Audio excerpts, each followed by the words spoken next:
Hey everybody, Steve here. Just really quickly wanted to encourage you to please join in our fall fundraising campaign. Click the donate link at the top of our page on OnePeterFive.com. You can also go through our sidebar widget. Both of those show our progress meter. We've raised over $2,000, which is fantastic, but we've got 28 to go and we need your help. So please, if you would be so kind and find that what we're doing is valuable, make a contribution and help us to fund and build and keep growing OnePeterFive. Thank you. Hello and welcome to the OnePeterFive podcast, episode 8. On today's episode, we talk about what to expect coming into this weekend's conclusion to the Extraordinary General Synod on Marriage and Family. Also, Elliot Bougis, OnePeterFive contributor and friend of the show, pinch hits for me as he interviews Fred Harris, a convert from both Protestantism and Eastern Orthodoxy, on the comparisons between Eastern Orthodoxy's concept of oikonomia and the proposed solutions for communion for the divorced and remarried. Plus, words of wisdom from a pope everybody's going to be talking about this weekend. Well, as Pope Paul VI said, the least inexactitude, the smallest lapse in the mouth of a pope is intolerable. But who am I to judge? All this and more coming up next.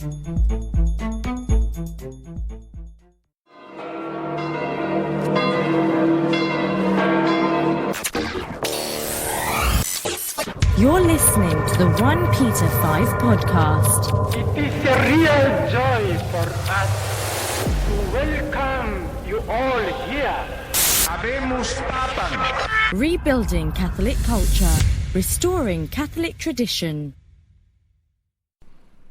Things are coming to a head.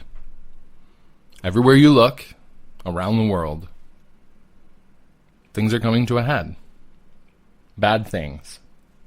Mostly bad things. Not seeing a lot of good things coming to a head. However, there are some. We'll get to those in a minute.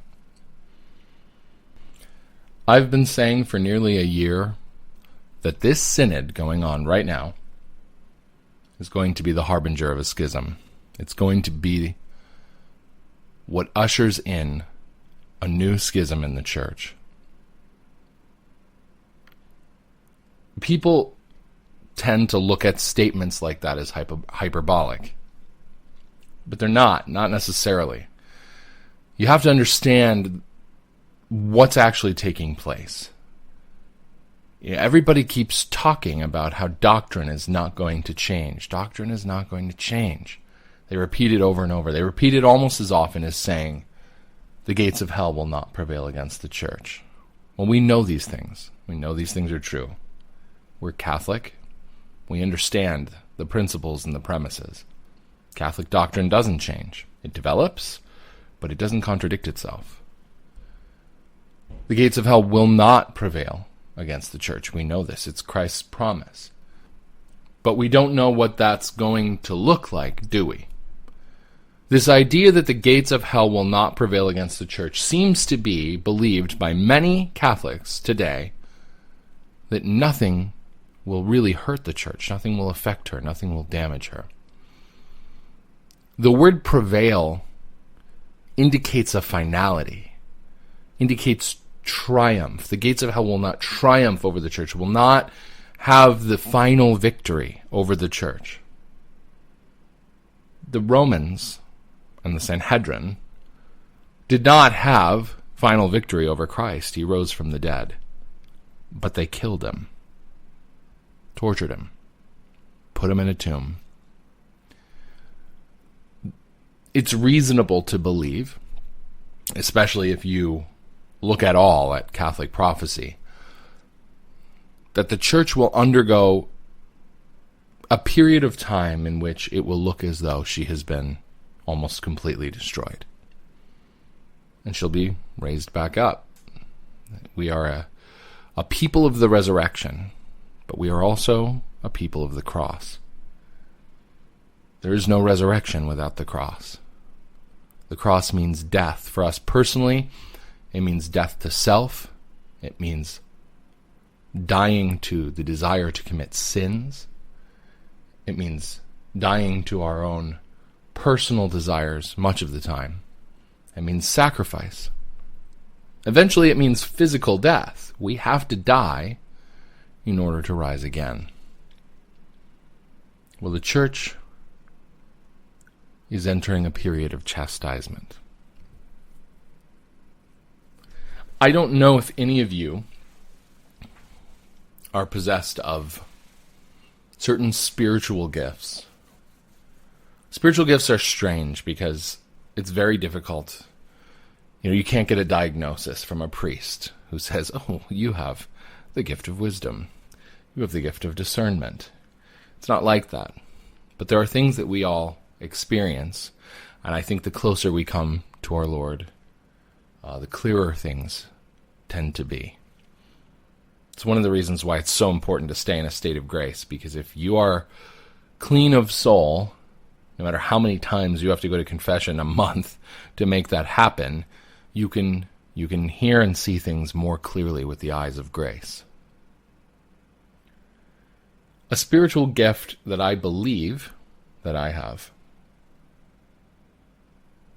has to do with being able to perceive and judge character and to ascertain the presence of evil, the workings of the enemy. Now, I don't know for certain, and I don't know to what extent that I have these things, but my experience has borne out the fact that I have something in this regard.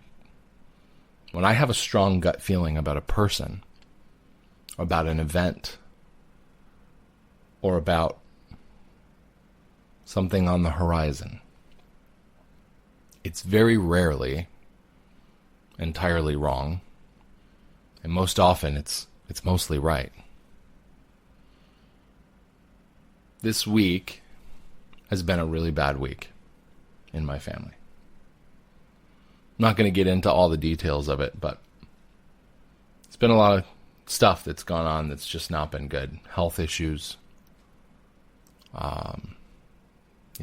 other stuff, interpersonal stuff that I just, it's a huge distraction. It's a huge weight.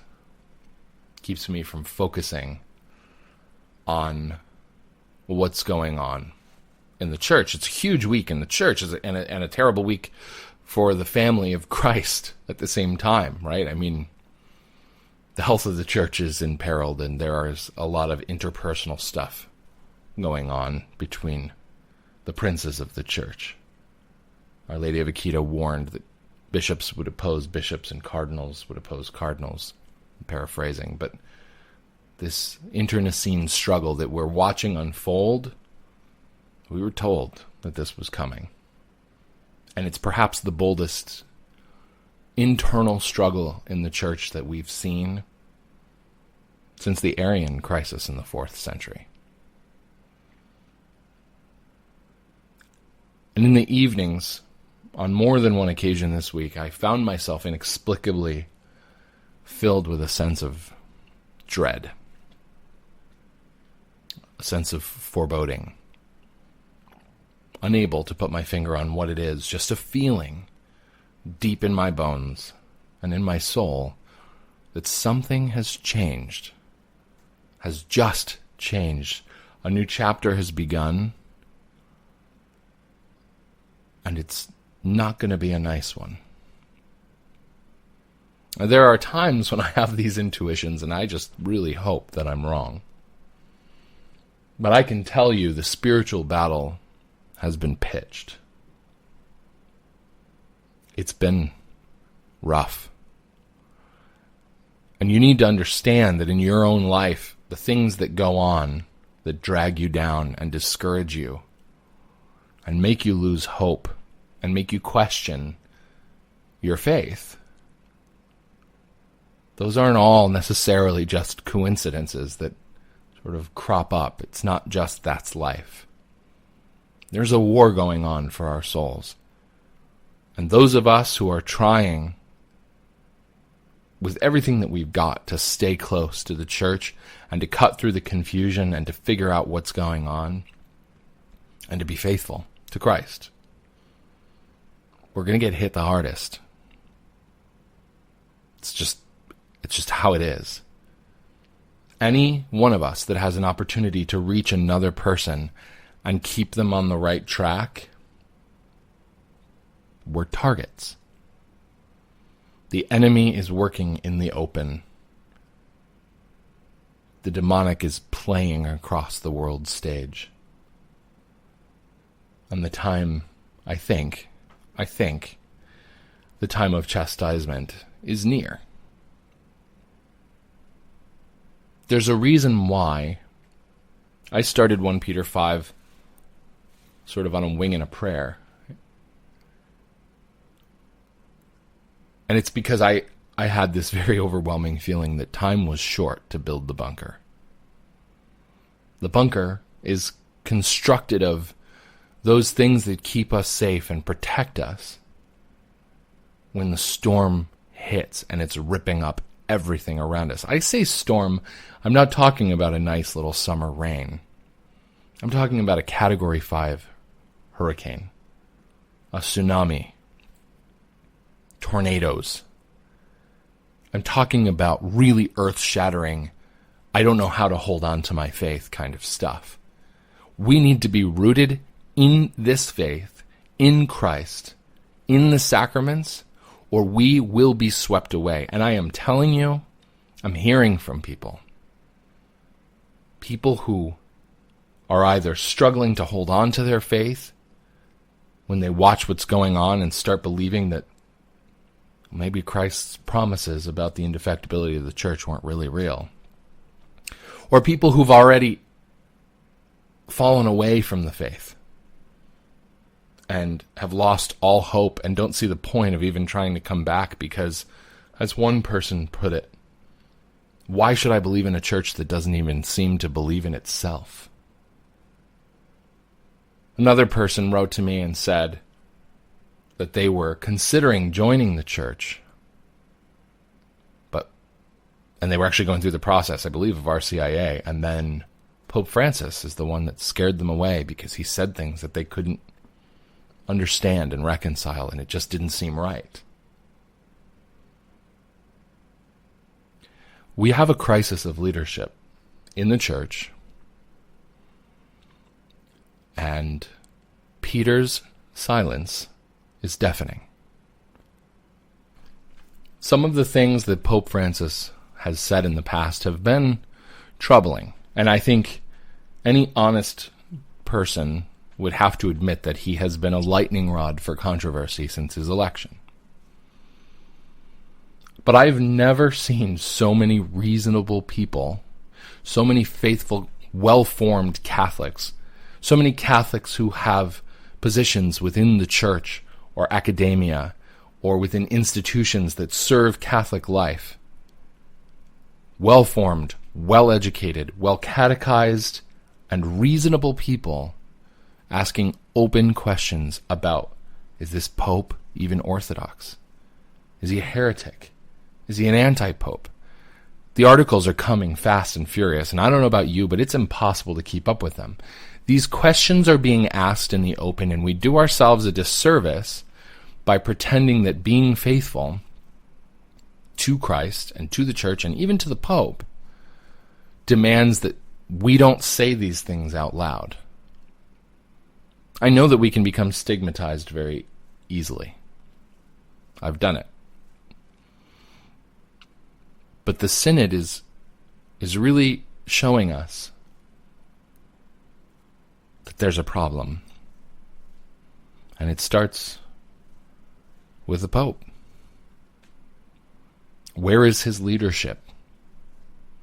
We have heretical cardinals taking seats at the table, and they're saying whatever they want to say, and they're saying it to the media, and it's being reported, and it's being construed as the mind of the church.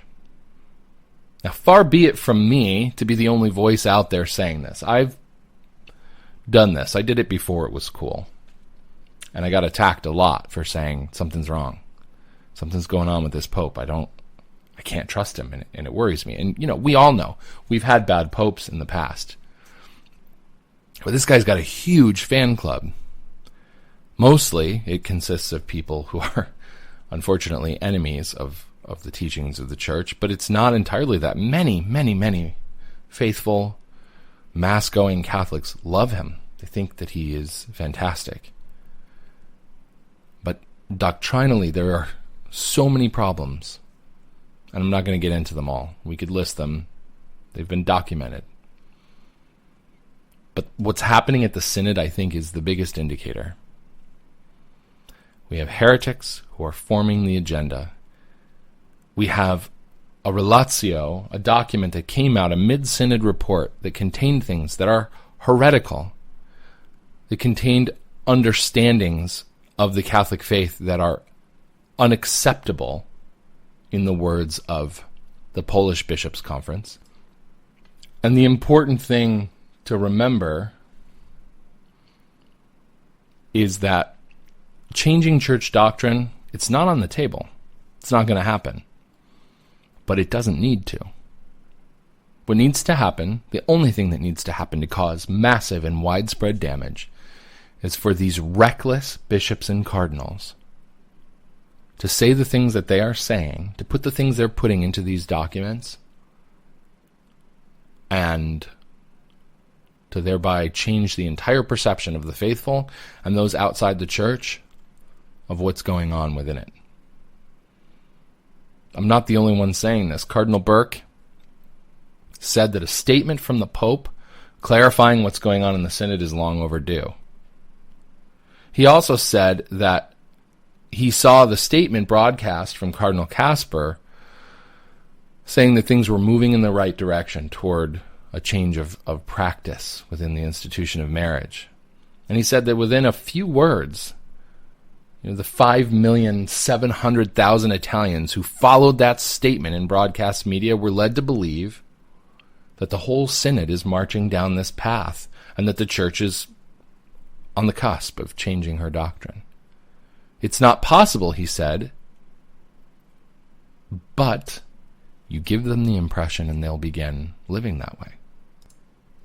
And Cardinal Casper continues his onslaught. Just yesterday, he said that he believes that a growing majority of the Synod Fathers are in favor of his proposal to allow divorced and civilly remarried Catholics to receive Holy Communion. He's repeating.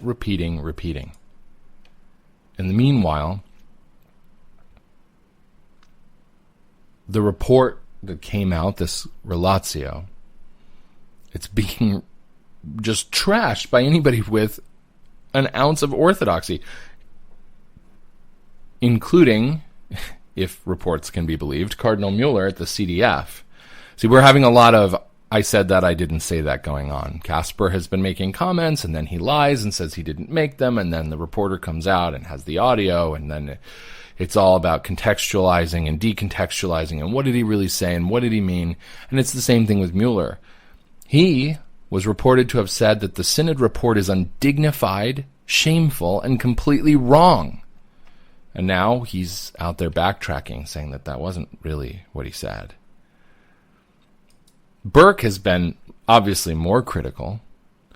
I mentioned the Polish Bishops' Conference. You have what seems to be the token African bishop, since they are opposing these progressive agendas at the Synod. Napier is the guy's name. He's from South Africa. South African cardinal, his name is Wilfred Napier. On Tuesday of this week, he denounced, according to Chiesa, an article by Sandra Magister, he denounced in biting words the effect of the prevarication carried out by Forte, Bruno Forte, Bishop Forte, by inserting those explosive paragraphs into the relatio. Those paragraphs having to do specifically with homosexuality. We can look at those, but I think let's get to what he said first. So Napier says that they putting these statements out in this document, which is an official church document, has put the church in an irredeemable position. There's no way out, because now the message has gone out. This is what the Synod is saying. This is what the Catholic Church is saying. No matter how we try correcting that, whatever we say hereafter is going to be as if we're doing damage control. I'm quoting a bishop. This is not me. Actually, no, sorry, a cardinal. Cardinal Wilfred Napier. This is not my words. The president of Voice of the Family said that the Synod Relatio document is the worst official document in church history. We have bishops, 41 of whom stood up in protest against what was in the document. You have Cardinal Erdo from Hungary, who his name is on this Relatio because he's the one assigned to have written it, but he was railroaded by the guys that were assigned to help him.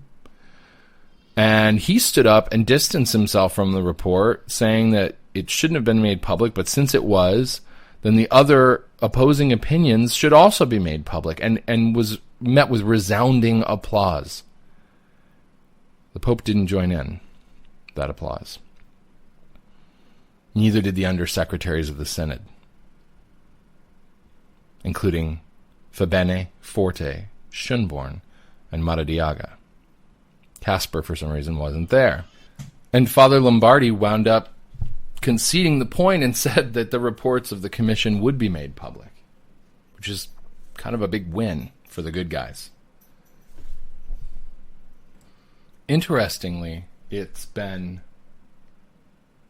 an unlikely source that has been one of the strongest, I think, and most needed voices and profound statements about what's happening in Rome right now.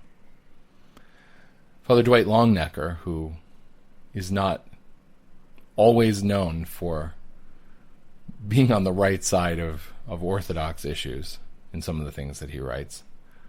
There are things to criticize there, but I mean, sometimes he's solid, and this time he came out swinging about what is going on and how he's embraced the message of the Pope, how he wants to have an open heart like Pope Francis has. He says, I want to show the attractiveness of Christ, the radiant truth of the gospel, and the joy of the abundant life that Jesus brings to the world. I long to celebrate the sacraments with love, care, hope, joy, and compassion. I want to be the persona Christi, the image of God in the face of the Father, not only to my flock, but to all who I meet. I have heard the words of my Holy Father and taken them to heart. I sincerely want to be that kind of priest. However, I can only do this if the timeless truths of the Catholic faith are firmly defined and defended. The dogmas, doctrines, and disciplines of the Catholic faith are the tools of my trade. They provide the rules for engagement, the playbook for the game, the map for the journey, and the content for the mercy and compassion I wish to display.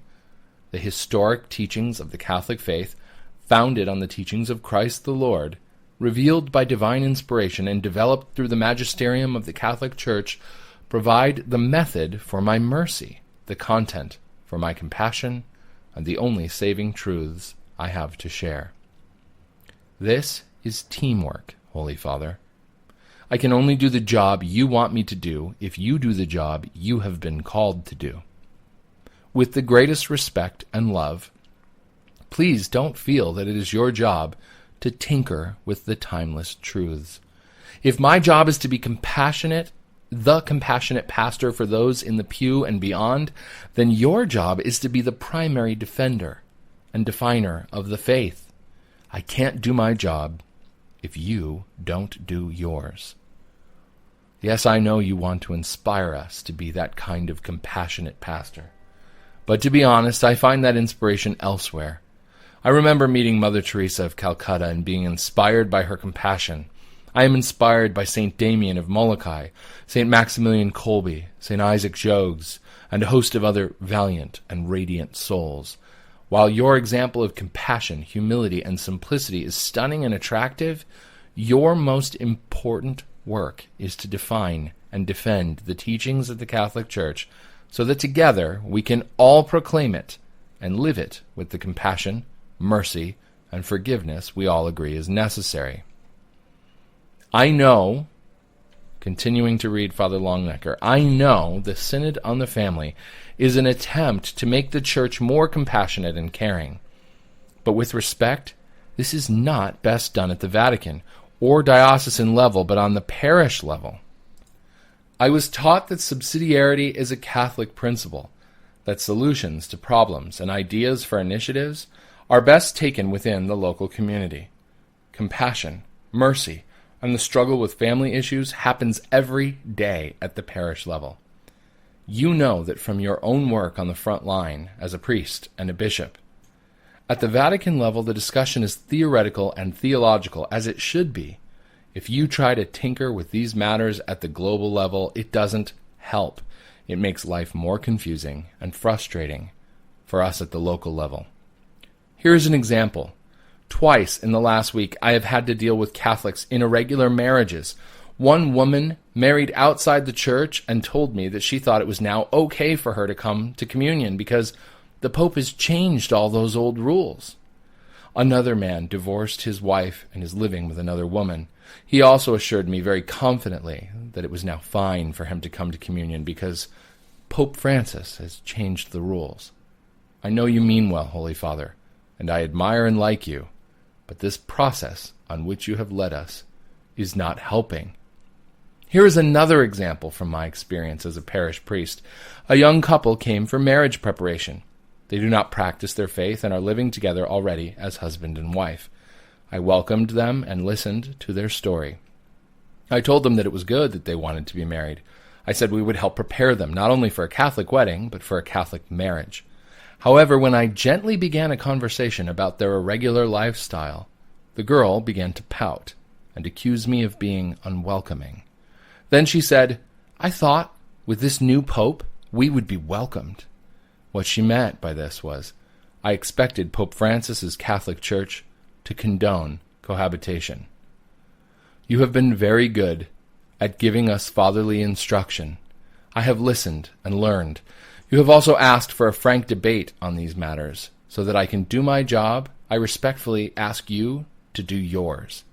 I'll do my best to evangelize by being compassionate, welcoming, and merciful, if you do your best to sharpen the tools I need for the job. Compassion without content is mere sentimentality. Mercy without truth is an empty gesture. Kindness without correction is cowardly. It's one of the best things that I have read about the debacle that is going on in Rome. My hat is off to Father Longnecker for a solid, balanced, and well-considered critique. It needs to happen. We need to hear these voices. And like I said, we're hearing it from some people. We're hearing it from Cardinal Burke. Maybe because he doesn't have much left to lose. I don't know. You know, he has been slowly backing the Pope into a corner here, saying, here's a quote. So he was asked, it seems evident that Cardinal Casper and those who speak in agreement with him claim that they have the support of the Pope on these positions which are heterodox. And he answers, this is true. The Pope named Cardinal Casper to the Synod and has let the debate go along this track. But as another cardinal has said, the Pope has not given his pronouncement on all of this yet. I am awaiting his pronouncement, which is able to be only in continuity with the teaching given by the Church through her whole history, a teaching that has never changed because it cannot change. The next question that's asked of him is this. Some prelates who support the traditional doctrine say that if the Pope should make changes in that doctrine, they would support those changes. Is this not a contradiction? Cardinal Burke answers, yes, it is a contradiction because the pontiff is the vicar of Christ on earth and therefore the chief servant of the truth of the faith. Knowing the teaching of Christ, I do not see how it is possible to deviate from that teaching with a doctrinal declaration or with a pastoral practice that ignores the truth. Where is Peter? He's letting this go on. He's letting it play out. He's letting the statements be leaked to the media, and he's allowing Cardinal Casper to speak in his name. Cardinal Casper is a heretic. He has contradicted the words of Christ. He is critical and opposed to the teachings of the Church. Traditional teachings on marriage and sexuality. He is a heretic. It's not my job to proclaim it. I'm not going to pursue it in the court of canon law. But I tell you what, he's a heretic by any definition that the church has ever laid out. Most simply, the definition of Thomas Aquinas, who said that it's anybody who corrupts the dogmas of Christ. This is the guy. And the Pope is letting him speak for him. And he's not correcting him. He's not making sure to let everybody know that no matter what crazy or dissenting opinions they hear coming out of the Synod in Rome, that's not what's going to happen, because he won't let it happen, not on his watch. Pray for the Pope. We need to pray for the Pope. I posted some, I think, really solid traditional prayers for the Pope on OnePeterFive this week. You can find them in the OnePeterFive blog, a section of the website. We need to pray for him, because if this continues along these lines, and if he doesn't do something to affirm these traditional teachings of marriage, if he allows the guys who he has given the authority to run this synod to run these teachings into the ground, and he doesn't take corrective action. I mean, it was St. Thomas More who argued that that the maxim of the law is that silence gives consent, right? Well, speaking of St. Thomas More and of criticism of the Pope, let me paraphrase this martyr of the faith who died protecting Catholic marriage. I am the Pope's faithful servant, but God's first.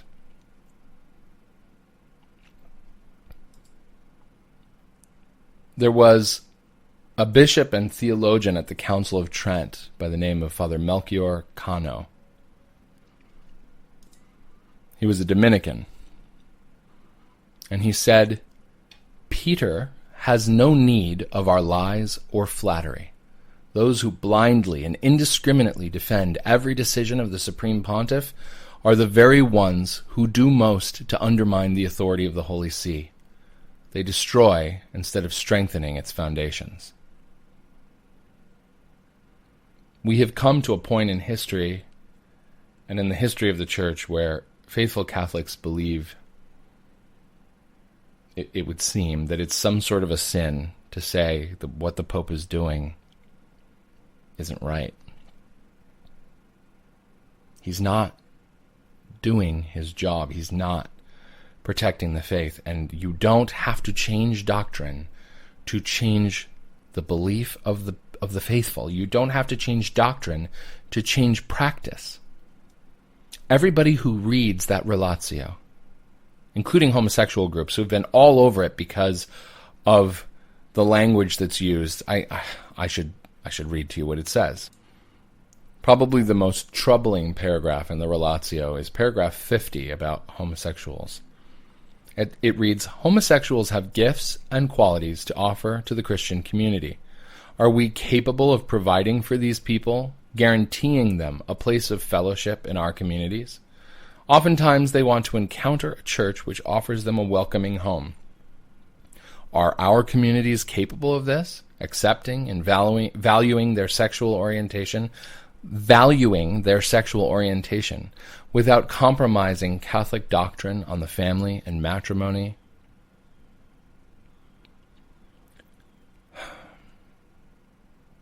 There's another paragraph, paragraph 52.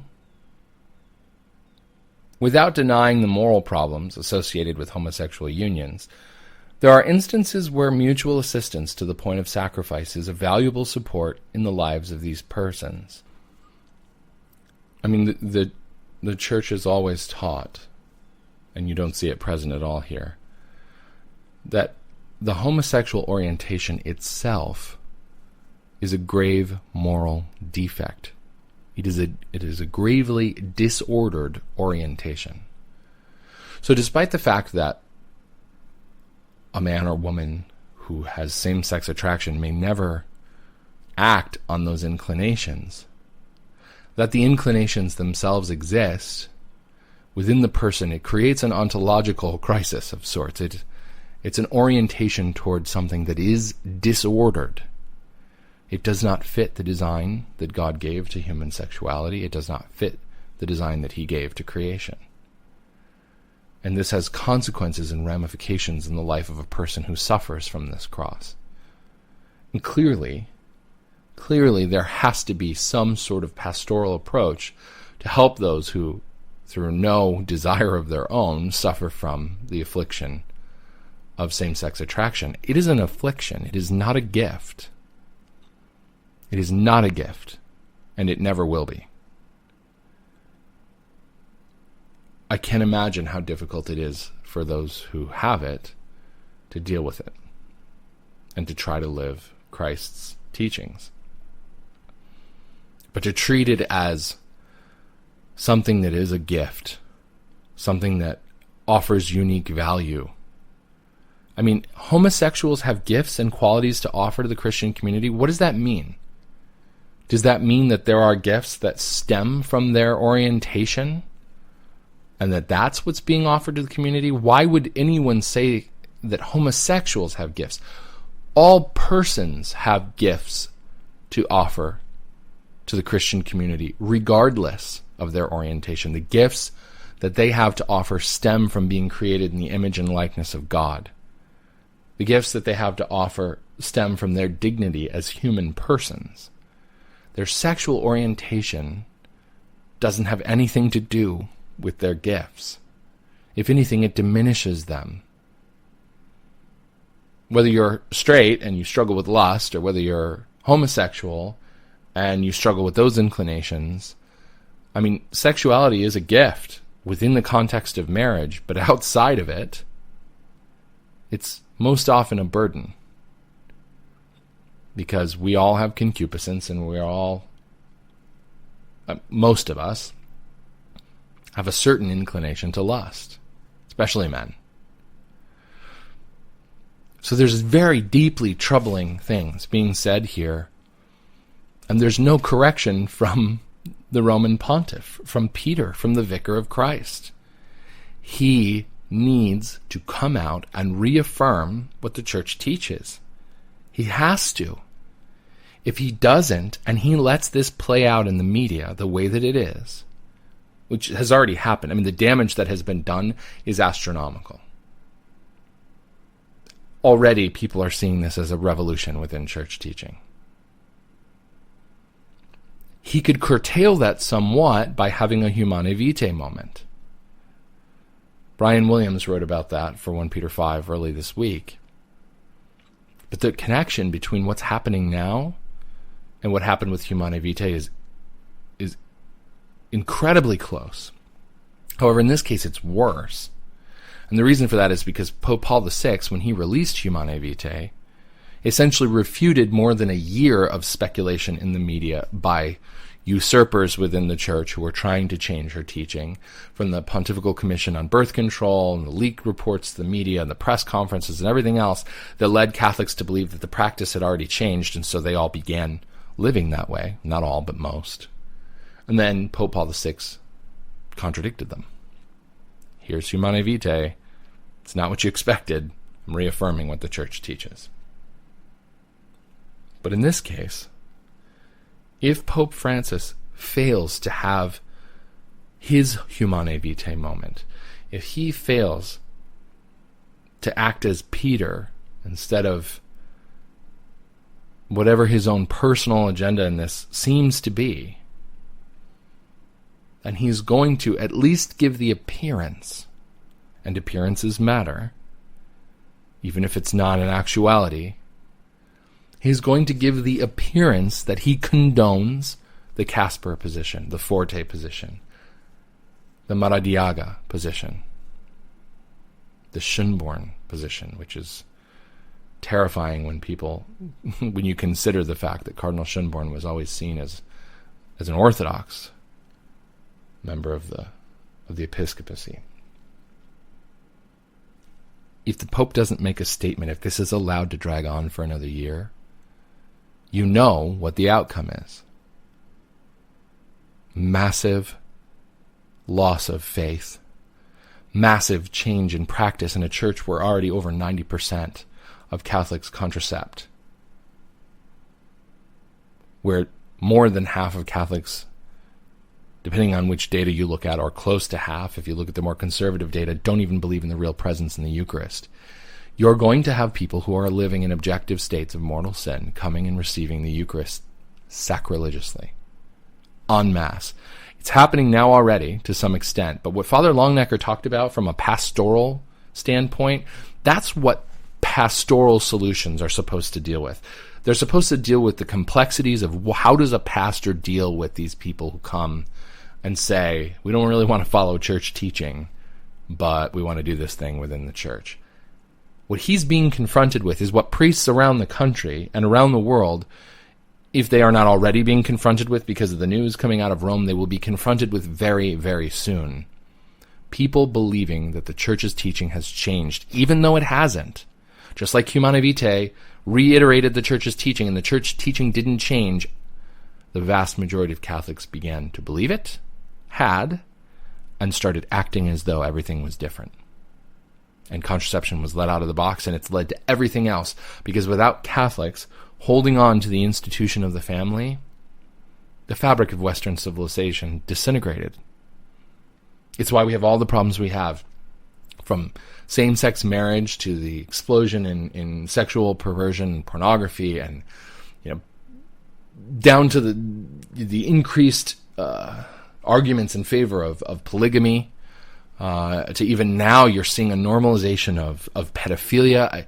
It all starts with that fundamental disconnect, that divorce of the human sexual act from procreation. If procreation within a loving marriage between a man and a woman is not the only appropriate context for the sexual act, an openness to life, even if it doesn't happen, that openness to life and to God's will, and to accepting that child, and to educating and raising that child in the faith, if that is not the fundamental basis for our understanding of human sexuality, then everything else is on the table. If you are a married couple and you contracept routinely, and you don't want to have children, how can you turn around and tell the homosexual couple that they can't also have sterile sex? You can't make the argument. You can try to make an argument from nature, but you're cut off at the pass, because nature orients itself toward sex leading to babies. And you've already cut off nature. You've said, no, I'm not open to that. I'm not going to participate with God's design for human sexuality. We lose this war on contraception. And I am telling you that the Synod in Rome right now is reaping the harvest that was planted in 1967, leading up to the release of Humanae Vitae. They didn't win.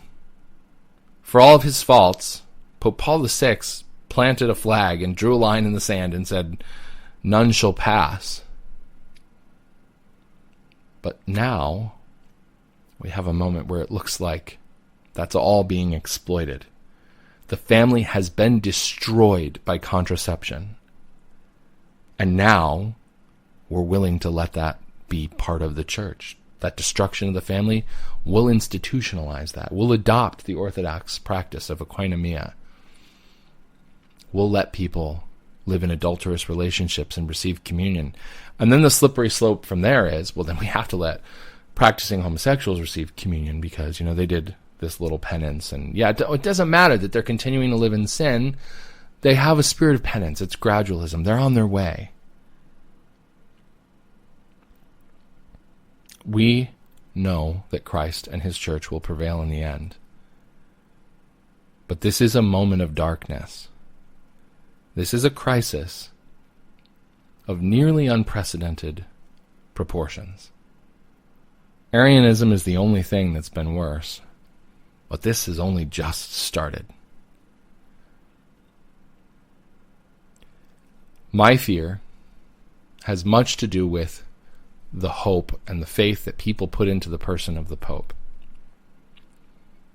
we need to back up a little bit and look at the fact that the church is bigger than any single papacy, that the traditional teachings of the church are not impingent upon the interpretation of the man who's currently sitting on the Petrine throne.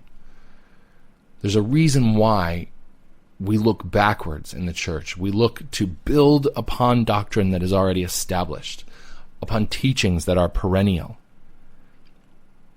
Because we've had bad popes.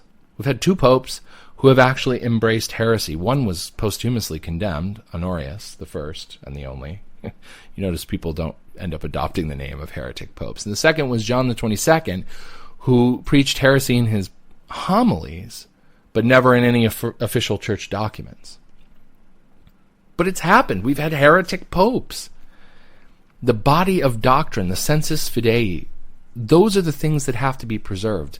And I'm telling you this because if something happens on Sunday that you can't explain, and we have no reason yet to believe that Pope Francis is going to put his foot down and put a stop to the craziness. He has given no indication so far, despite the damage that's currently being done. Miracles can happen. And we have to pray for that. But if he allows this to happen, if he allows this to be open-ended for another year leading to the 2015 conclusion to this synod, if the post-synodal exhortation contains similarly destructive language, there are going to be people that you know, who are going to lose their faith. Because they have, unfortunately, entirely too much faith in the person of the Pope and not enough faith in the institution of the Church. The limitations on papal infallibility are critical to understand. The fact that popes can and have been heretics, critical to understand. The fact that the Holy Spirit does not choose the Pope, despite the fact that you will hear that all the time, critical to understand. Sometimes we get a bad egg. Sometimes we get a rotten apple. You can love Pope Francis to your heart's content, but doctrinally, there are serious problems with this papacy and with the activities that it is allowing to continue under its watch and in its name. So rein in a little bit your heart if you can. If you're staking everything on the fact that the Pope is going to come out and trick everybody and say some profoundly moving recitation of long-standing church doctrine that confounds those who sought to co-opt this synod, I fear that you may be gravely disappointed. And disappointment at that level has led some to apostasy. Do not, whatever happens, do not lose your faith. It is Christ's church. God is working within the church. He is in the details, and his will be made clear. It will be made clear. I promise you this. And we're not going to, with human eyes, be able to see our way out of this. We're not going to see the conclusion. It's going to look really bad and really dark. I think. That's my personal take. But there will be a way out. There always is. God is allowing his church to suffer chastisement. Cardinal Burke in yet another interview said something about, if this chastisement that's coming upon the church, if he looks at it on a personal level, it's because he needs purification.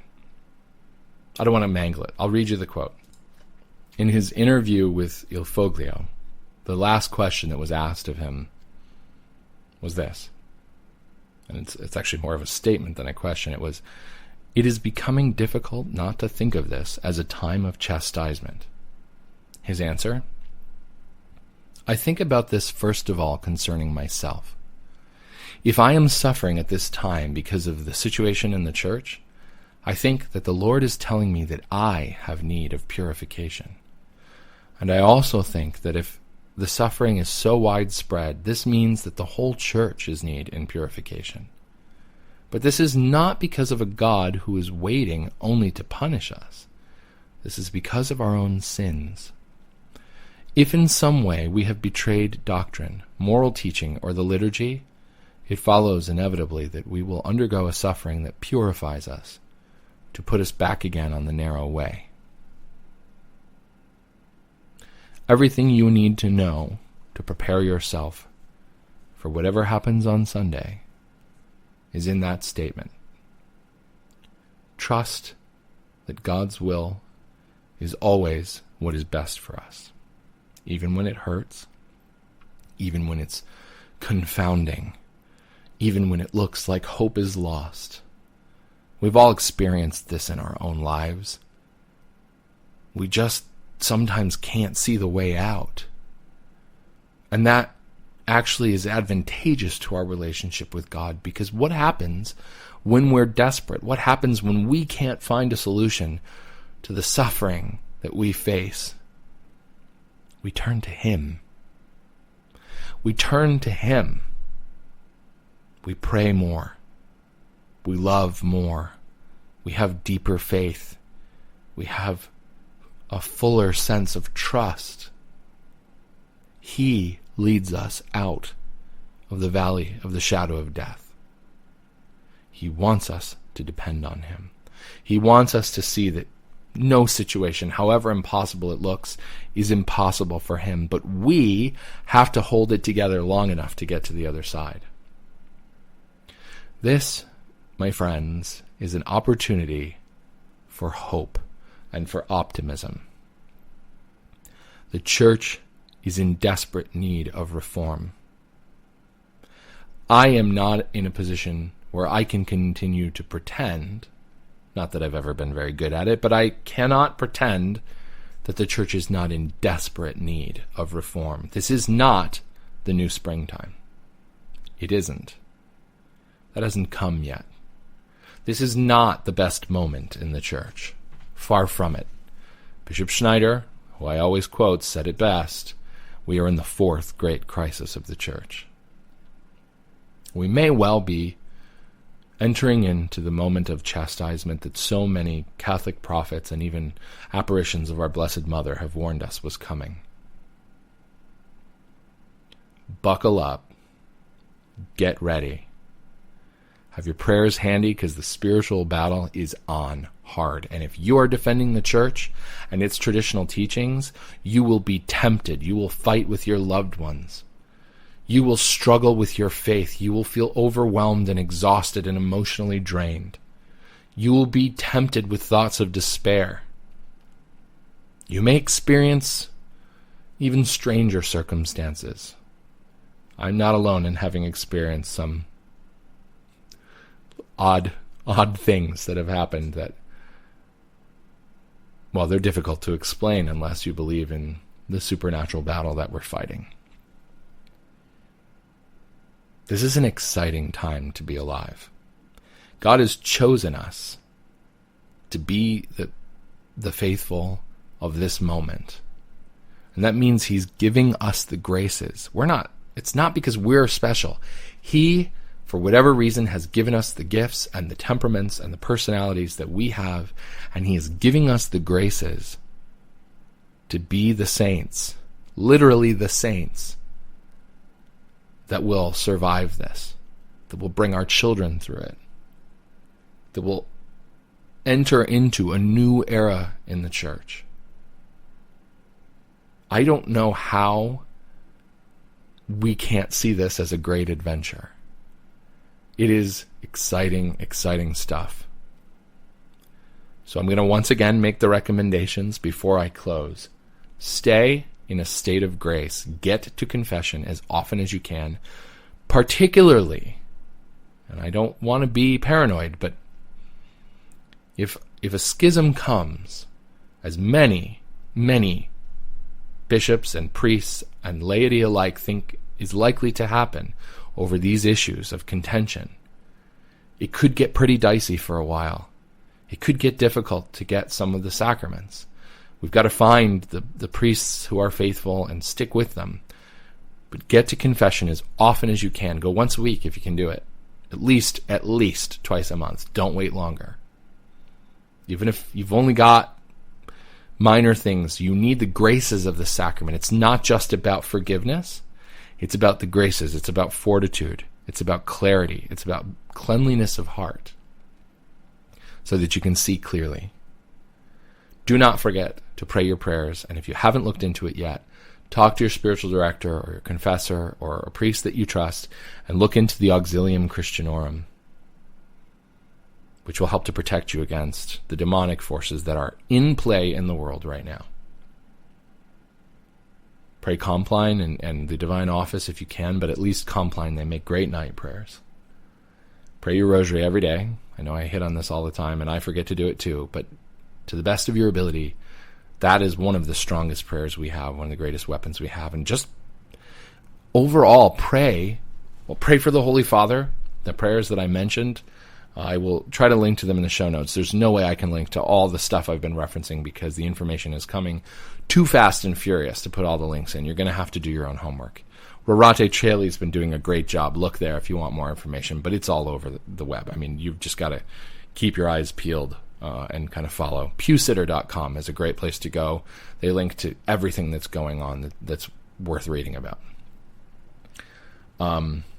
Pray for the Pope. Pray for courage, pray for wisdom, pray for guidance. We're going to get through this, but the water may get dicey. We have to trust that Christ can calm the storm, because he will. He will. He will. In our next segment, Elliot Bougis pinch hits for me and interviews Fred Harris about some topics relating to conversion and the perspective of the Eastern Orthodox on all this stuff that's going on. And I have to thank Elliot for doing that because my hell week made it impossible for me to schedule time for an interview. So, it's going to be a longer podcast than usual, but I think it'll be worth your time. I hope you look forward to that interview like I do, coming up next. You're listening to the OnePeterFive podcast.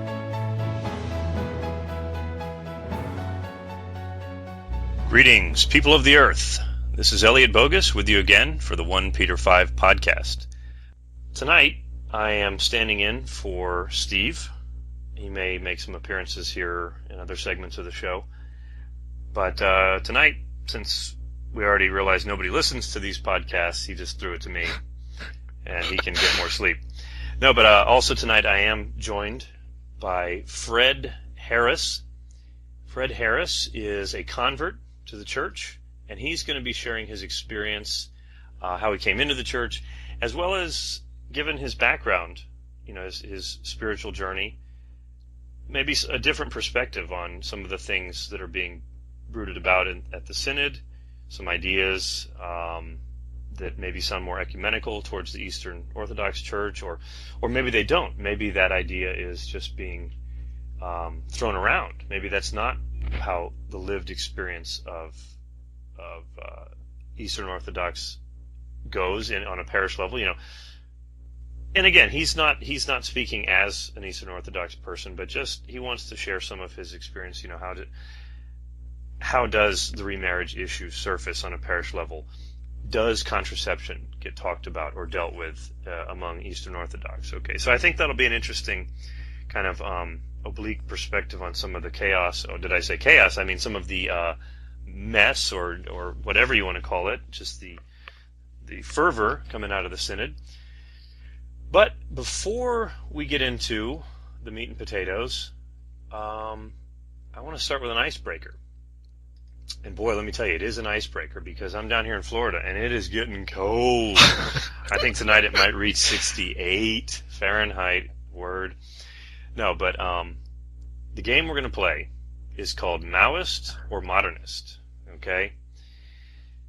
Now, Fred, I've prepped you on this game, and so how would Am you I allowed explain to speak? You are, sure. I can just jump in at any time? You can Okay. jump in. So how would you... Very good. You ready to play this game? How I'm would you ready. Explain it. Explain Yeah. it for the listening audience.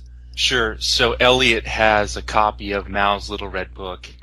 Literally. And, literally in his hand. And he's going to read, perhaps, a quotation from Mao's Little Red Book, or it could be a modernist theologian in the Catholic Church.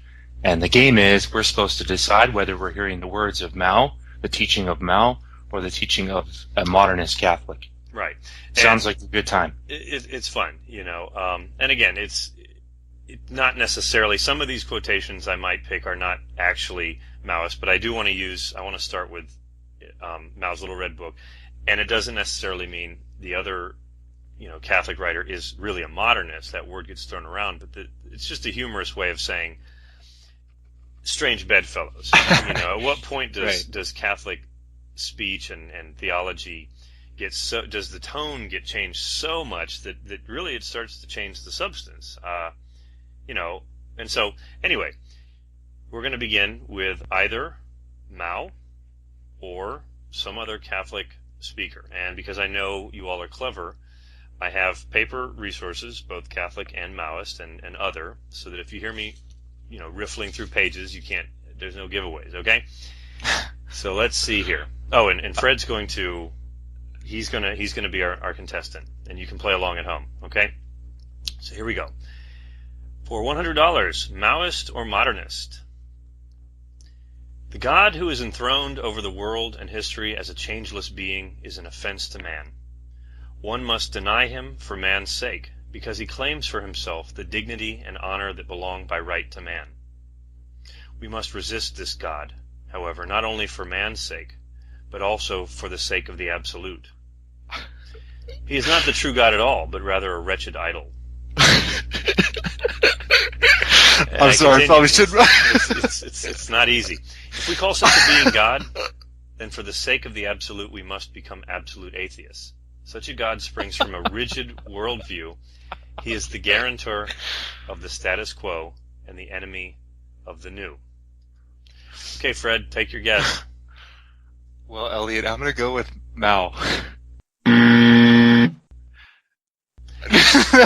afraid you're wrong. No. You're wrong. That was actually the prelate of the hour, none other than Cardinal. Well, at the time he wasn't a cardinal, but that was Walter Casper, 1967, I believe. Whoa. Saying who knows what. Anyway, that was one wrong. I get the $100. Now,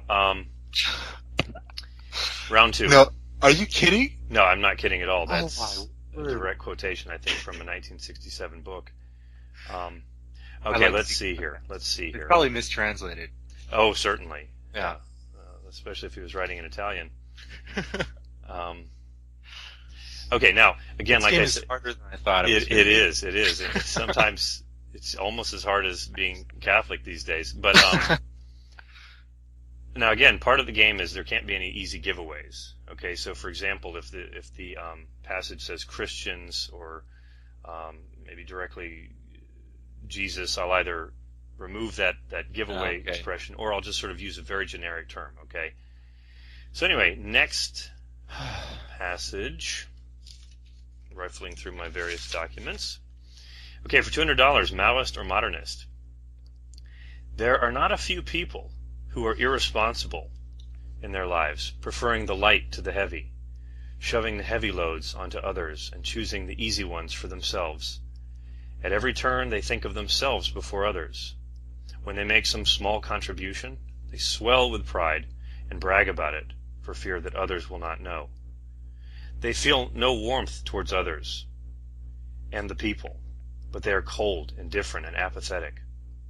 In fact, such people are not among us, or at least they cannot be counted as truly belonging to us. Maoist or modernist? I'm going to guess Maoist. Ding, ding, ding. Very Right. good. That is Mao. What was the giveaway for you? Well, I just thought the collective nature of the statement, even though that could go either way, it just struck me as Maoist. Okay, fair enough. Sure. And the word people in there. Right. Well, the people are being talked about a lot these days, you know. Right, no, that's true. The people. There's always the people. But let's see. And we'll try a final one here. Here we go. Okay, for $500, Maoist or modernist? The globalization of human activity cannot occur unless individual men and their associations cultivate in themselves the moral and social virtues and promote them in society. Thus, with the needed help of Thus, with the proper help, men who are truly new and artisans of a new humanity can be forthcoming. Maoist or modernist? I'm going to go with modernist. No, I'm afraid not. You want me to reread that? Well, I thought the globalization line was a giveaway. Well, I used the word. It is a little anachronistic, but the original passage says basically that the increasing harmonization and integration of human resources and all that. So I mean that word is globalization, but the point is the globalization of human activity cannot occur unless individual men and their associations cultivate in themselves the moral and social virtues and promote them in society. And then, with the proper help, men who are truly new and artisans of a new humanity can be forthcoming. So that is not a Maoist. Who said it? That was actually Gaudium et Spes, an official conciliar document of the church. So anyway, it's always fun. And again, that's not saying that, obviously the scriptures talk about we're made new in Christ. It's just a question of how is the word new being used? Is it renewed in baptism? And then after that, what does the Bible really talk about? We're made new. So that's the trick. Is it really behooves us to speak clearly about the faith, because it's very easy for some of these buzzwords to just get twisted around and misinterpreted. But anyway, so that was a modernist. That was Gaudium et Spes. Yeah, and I mean it was however it sounds. I thought that's what I guessed. No, you said Maoist. Oh, did I? Because I threw you off with the word globalization.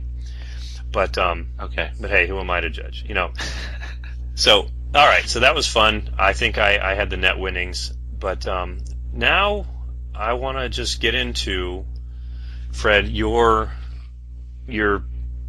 journey home as it's called. So I'm going to give you the floor, and wow. Sure. Right. I'll just skip over most of your listeners will probably just be curious about how I went from Orthodox to Catholic, because I wasn't raised in an Eastern Orthodox home. I was raised in an evangelical Protestant home. Well, tell them what you like, because actually I think there's a lot of overlap, obviously, between Eastern Orthodoxy and Roman Catholicism. Right. And so, actually a question I'll put to you is, which jump or shift do you think was actually larger or more significant or more difficult? You see what I mean? Sure. And so you don't have to tell everything, but I'm saying I think that people would really like to see how the whole process worked. So go ahead. Okay. Well, I was raised in a very devout home, for which I am eternally grateful, and a pretty literate home. Tons of bookshelves in my home. Parents always kind of had a book in their hand, and so that's what I grew up with. And so I started reading at a young age, and for whatever reason, I started getting into historical theology in high school. And kind of as an evangelical Protestant, if you're going to do historical theology, the kind of obvious direction you go is to the Reformers, right? So I started reading Luther and Calvin in high school and was eating it up. Thought it was pretty awesome, and started to visit churches as well. And because I was raised in a evangelical Protestant, as I said, evangelical Protestant home, but specifically a PCUSA, Presbyterian Church, United States of America, which is the more kind of mainline Protestant denomination of Presbyterianism in America. And anyway, where was I going with that? I started visiting churches just out of curiosity, because there was a Reformation. Why was there a Reformation? There's different denominations. What do these mean? Et cetera, et cetera. So I started visiting churches, and I remember visiting a Catholic church, and I remember visiting an Orthodox church when I was 16 years old. And I'll tell you, as you're probably aware, I was somebody with kind of no exposure, no real knowledge of anything pre-Reformation tradition or liturgy or any sort of non-Protestant expression of worship. I was very much taken by the experience of Orthodox worship, right? The Byzantine Rite, was just beautiful, and I knew that there was something really profound going on there. Whereas the Mass, honestly, I'll just be honest, I didn't really experience that. It was a typical Novus Ordo Mass in the hometown that I grew up in, and it wasn't the same. And so I was kind of immediately on an intuitive level kind of drawn to Orthodoxy, and so I began to anyway, long story short, sorry, I'm already going on too long. I eventually decided to become Orthodox after about 5 years or so of trying to maintain my Protestant heritage and what it meant to be a Protestant, but also being attracted to the pre-Reformation tradition, and I became Orthodox, and was involved in a very, very vibrant Antiochian Orthodox parish in my hometown. Okay, primarily right convert. Yeah, sure. Okay, you said Antiochian parish. Right. Could you explain just a little bit some of the what does that term mean? Sure. So the canonical situation of Orthodoxy in America is abnormal. It's not as it should be, right? So technically, the way it should work, according to the canons of the Orthodox Church, is there's supposed to be one bishop in one per city, right? Basically, as the Catholic Church has it, but based primarily on historical circumstances and historical contingencies. There are a number of Orthodox churches from various ethnic backgrounds. So, for instance, we have like the Greek Orthodox Church in America, the Russian Orthodox Church in America. Well, there's two Russian Orthodox churches in America. There's the Antiochian Orthodox Church, which is what I was involved in, which is connected to the a church in Syria, right? And et cetera. So that's why there's these various churches that all are called Orthodox, and they all have the same liturgy, and they all, ostensibly hold to the same beliefs, but there's basically broken up among ethnic jurisdictions, as they're called. And now, would that be parallel to the different rites in the Catholic Church, do you think? Well, no. You said the same liturgy. Is it all the liturgy of St. John Chrysostom? Or? For the most part, there's the Antiochian Archdiocese and the Russian Orthodox Church outside Russia, or ROCOR as it's called, has a Western Rite, which is like analogous to the Catholic Church's Eastern Rite, where they use like Western liturgy but they're supposedly Orthodox, but they're very small. And guitar.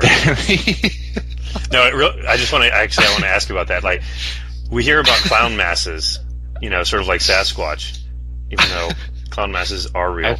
I've never seen a clown mass, by the way. The internet is a big place. I trust Google. No, but because here's the thing. I mean, to Protestants, they look at people who become Catholic and they rag on the bells and smells. Oh, you're just in it for that aesthetic sort of ambiance, Yeah, and little then, thing. right. Oh, whew. And then, the near and the far. But then, something I found, because actually when I was entering the church, I did very seriously consider becoming Eastern Orthodox. Right. Or at least becoming an Eastern Rite Catholic.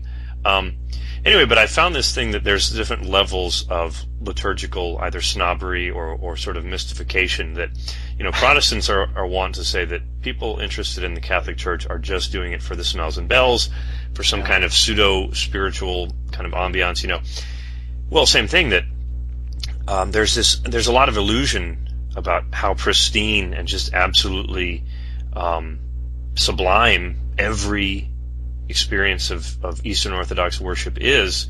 And I'm just curious, what is maybe the worst Eastern Orthodox experience you've ever had, or really were you spared of such things? Do you think? What do you think about that? Worship? Yeah, I mean, experience. Maybe not honestly, guitars and bongos, but the worst I ever experienced was just bad singing. Like bad chanting. I've been to a few liturgies that can be right. Some Greek guy had just a terrible voice. But that's the worst. I mean, they don't mess with the actual texts, which is more power to him. That's as it should be, you know. Right, and that's something that I want to. That's what I mean about the sort of oblique perspective you have. I mean, when you were Orthodox, how, or if it came up, I mean, how was, say, the liturgical revolution or whatever renewal you want to call it in the Catholic Church? How was it viewed? How was it discussed? I mean, we ripped into the Catholic Church all the time. Yeah, actually, I had an ex-priest. No joke. I had an ex-priest in my parish, and ex-priest. Sorry, ex-Catholic priest who became Orthodox. Now, I think there's more of a backstory there that because he's married, so I don't know how that happened. Maybe he was laicized at some point, but he became Orthodox, and his wife stayed Catholic. But he just lamented the liturgical changes, after the reform of Paul VI. And he just couldn't take it. Just distraught over those things. But I mean, basically, he came from a perspective of just lamentation, whereas kind of we used it as kind of a bludgeon by which to beat the Catholics over the head and be like, Catholics are so dumb. How can they, have such stupid liturgies, banal, etc. Right? As a triumphalism, it's basically triumphalism, you know. But fair. I mean, fair enough. I mean, triumphalism is easy to throw around, but I'm saying that how do I put this? I mean, the Orthodox believe the Church is guilty of numerous heretical deviations and canonical outrages and all sorts of stuff. Was the Novus Ordo Missae seen as yet another of Rome's errors and defections and just outrages? That's what I mean. Not just that there were because this is something I feel strongly about, is that I feel bad for Sacrosanctum Concilium, because when you read it, it's actually quite a pretty solid document. I mean, it was the first one that opened the council, and it calls for Latin, it calls for Gregorian chant, it calls for an absolute conservatism about adaptations, local adaptations. It never called for a multiplicity of canons and whatnot. So my whole point is, let's at least get our worship in the Church back to Sacrosanctum Concilium, at least, and then go from there. Amen. And so what I'm saying is that when you were among them, were the Orthodox able to differentiate between just badly done Novus Ordo versus was there maybe an idea that no, even the Romans should not have messed with their 1,000-year-old liturgical tradition, because really the Roman Rite, the Roman canon, is the oldest canon in all Christian worship. I mean, even so. I'm just curious: was it seen as a cheap shot to mock clown masses, or was tampering with the liturgical tradition seen as yet another defection from the tradition? That's my question. Well, there was I think there was probably a spectrum of opinions, because I had one guy in my parish who, for instance, thought that even the Tridentine Mass, the Vetus Ordo, was itself defective, right, and was a sign that in itself was a sign of the Latin heresies or whatever. So there was that, but then there was also people that were just kind of sad. Why has the Catholic Church basically forsaken its treasure? Interesting. Its greatest treasure, the Mass. Because I mean, that's the thing, is the Orthodox understand how important worship is.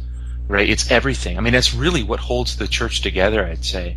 It's not even really the ecumenical councils. It's not even really dogmas. It's just the worship.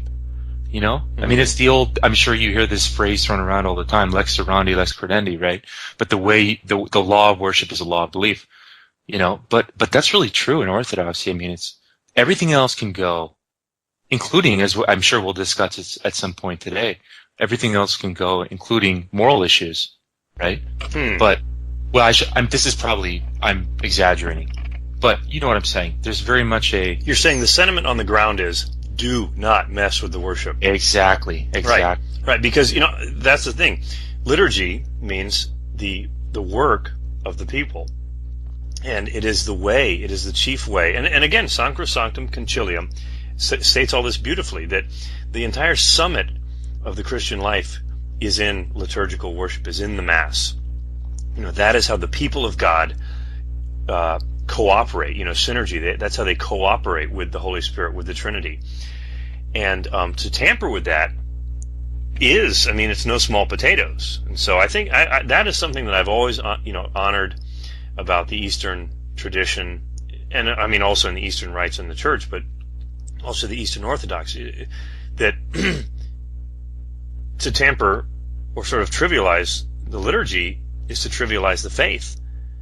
And I think that's something we've completely lost in the West, or in the Catholic Church, really. In the Latin Rite. So I think that's interesting. So anyway, you, after 5 years of sort of hanging on to Protestantism, right, you entered the Orthodox Church. Yes. And okay, so then let's kind of speed up to. And how long were you in the Orthodox Church? I actually entered the Catholic Church, or I made the decision to enter the Catholic Church on, and this was, I'd say, a small kind of sign that I was on the right direction, or on the right path. But I made the decision to enter the church on the feast of Saints Peter and Paul, and I didn't know that on that day of this last year. So that was that February. No, not this last year. This was right. How long has Benedict been Benedict? This was when Benedict was still Pope, or he had just made the decision. February, I think 13th was when he announced his abdication. Maybe the 14th, Valentine's Day. I don't know. And so the 22nd is the feast of Saints Peter and Paul. Or no, excuse me, that's the feast of the chair of Saint Peter. I apologize. That's what I meant to say. But anyway, so it's been about a year and a half now that I've been in the church. Okay, so you were Orthodox. Sorry, I basically entered as Francis became Pope. That's basically when I joined the church. Sure. And you had been Orthodox for how long? For 6 years. 6 years, all in the same parish? That's correct. Wow, that's good. That's nice. And okay, so like I said, I think something that would be interesting is going from actually devout Protestant to Eastern Orthodox. That's a big jump, because it's one thing to be sort of a lukewarm, clueless, cultural Christian, Protestant, whatever, and find the depths of the tradition and embrace that. But you'd grown up as an actually self-aware, committed Protestant, and you, through various steps, you intentionally, of a free will, you entered the Orthodox Church, and then you felt drawn into the Catholic Church. And I'm just curious, which transition was either harder or more significant in your mind, that kind of thing. Yeah. Oh, there's no doubt that it was the transition from Protestant to Orthodox. The transition from Orthodox to Catholic was essentially seamless. That basically my prayer life didn't change much. Basically I picked up I started praying the Rosary. That was new. And I started, I picked up the Little Office of Our Lady and started praying, either matins or Vespers, in the morning or the evening. It's a great resource. It's totally a great resource. I love it. But that replaced my old kind of Orthodox way of praying. I had a prayer book as an Orthodox, and so I got another prayer book as a Catholic, and I just basically kept doing the same thing and going to Mass now instead of going to the Divine Liturgy, and that was fine.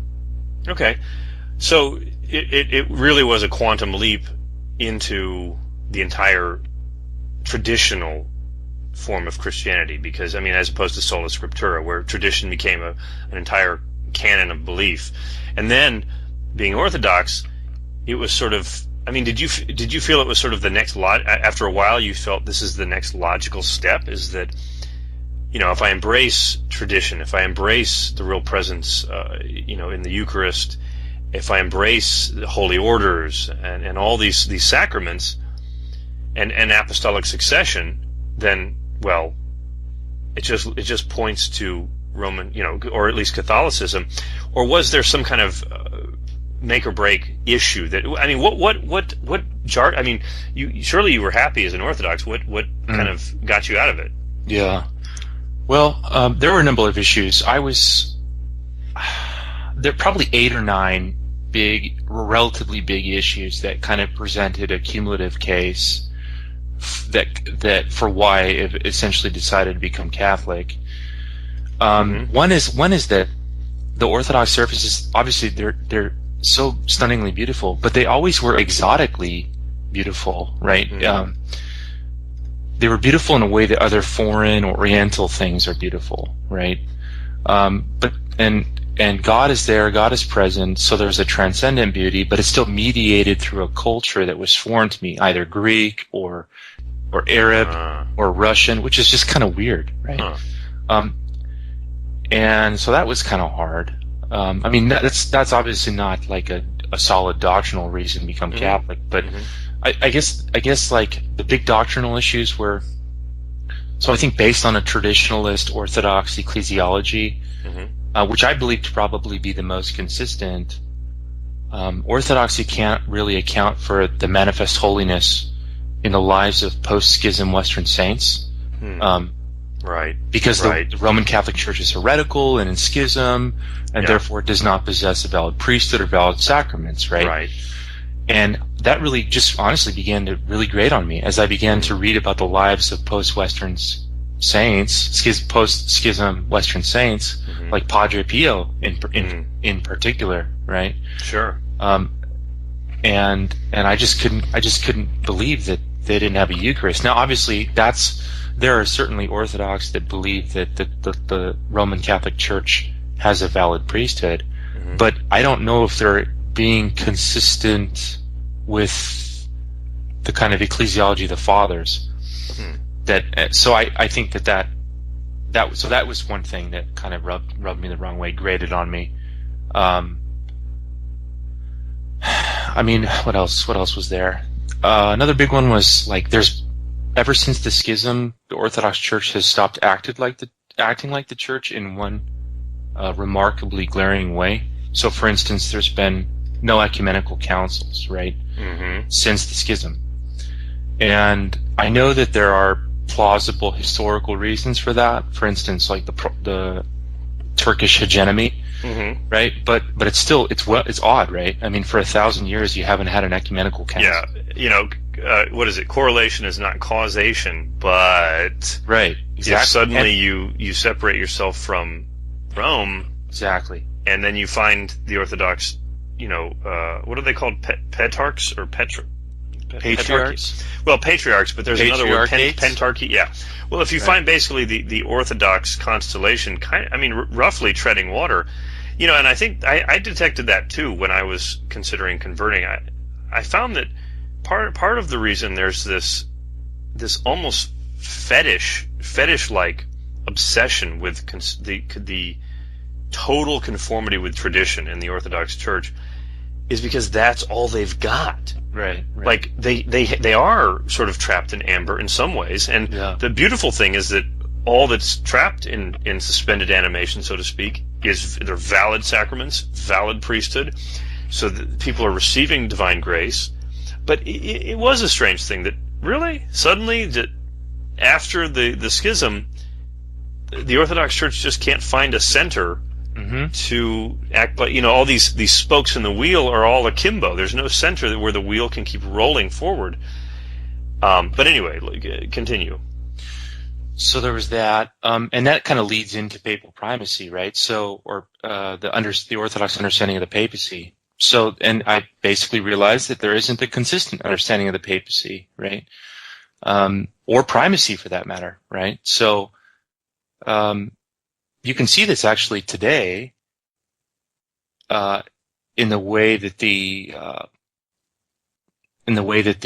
Patriarchate of Moscow and the Patriarchate of Constantinople are at loggerheads, right? I don't know if you've been following that, but it's been going on for over 100 years. How's that? Elaborate a little bit. Oh, just that. Basically, here's what it comes down to: the Patriarchate of Constantinople has a primacy that's canonical, right? So the Church has always, obviously, as you probably know, or as you do know, that the Church has always understood that the Roman Catholic Church, the Church of Rome, had ecclesiological primacy, right? But then once and then after that, there were subsequent churches, patriarchates, that were kind of second in honor and third in honor. So the Patriarchate of Constantinople was considered second in honor to Rome. Mm-hmm. So after the schism, the Patriarchate of Constantinople basically it was determined that they held the primacy within the Byzantine Rome. I mean, the Rome of the East, the second right. Rome. Exactly. Yeah. But the problem is that what you have now is you have a situation where the Patriarchate of Constantinople is ridiculously small. I mean, there's like something like a few hundred parishioners, Orthodox faithful in Istanbul today, right? Wow. And this is supposedly the center, the right. ecclesiological center right. of the Orthodox Church. Obviously, it's not. I mean, at least in terms of numbers, in terms of influence, in terms of power, it's clearly the Church of Moscow, mm-hmm. right? The Russian Orthodox Church. And so basically you have this jockeying for power between mm-hmm. the Church of Constantinople and the Church of Moscow, mm-hmm. and they're arguing over primacy, right? Mm-hmm. What does primacy mean? And I just thought, this is a joke, this is all because this is all because they left Holy Mother Rome, Mm-hmm. Yeah. And now, anyway, so these are kind of the issues that are building up on each other. To be honest, and maybe we can jump into. Oh, there's another one. I just got to mention it in passing. Mm-hmm. There's especially amongst converts, is a really virulent kind of anti-Augustine, anti-Thomas, anti-Western thing. Sure. That is just it just got really old, Mm. But anyway, but to be honest. And this is to my shame, but the moral issues, the kind of the moral issues that we're seeing at play in the Catholic Church presently, mm-hmm. those weren't really an issue for me. Mm-hmm. I didn't look at the Catholic Church and go, wow, the Catholic Church has preserved Jesus Christ's teaching on marriage and marital fidelity and the teaching on sexuality. I didn't really think about these issues. Yeah. And so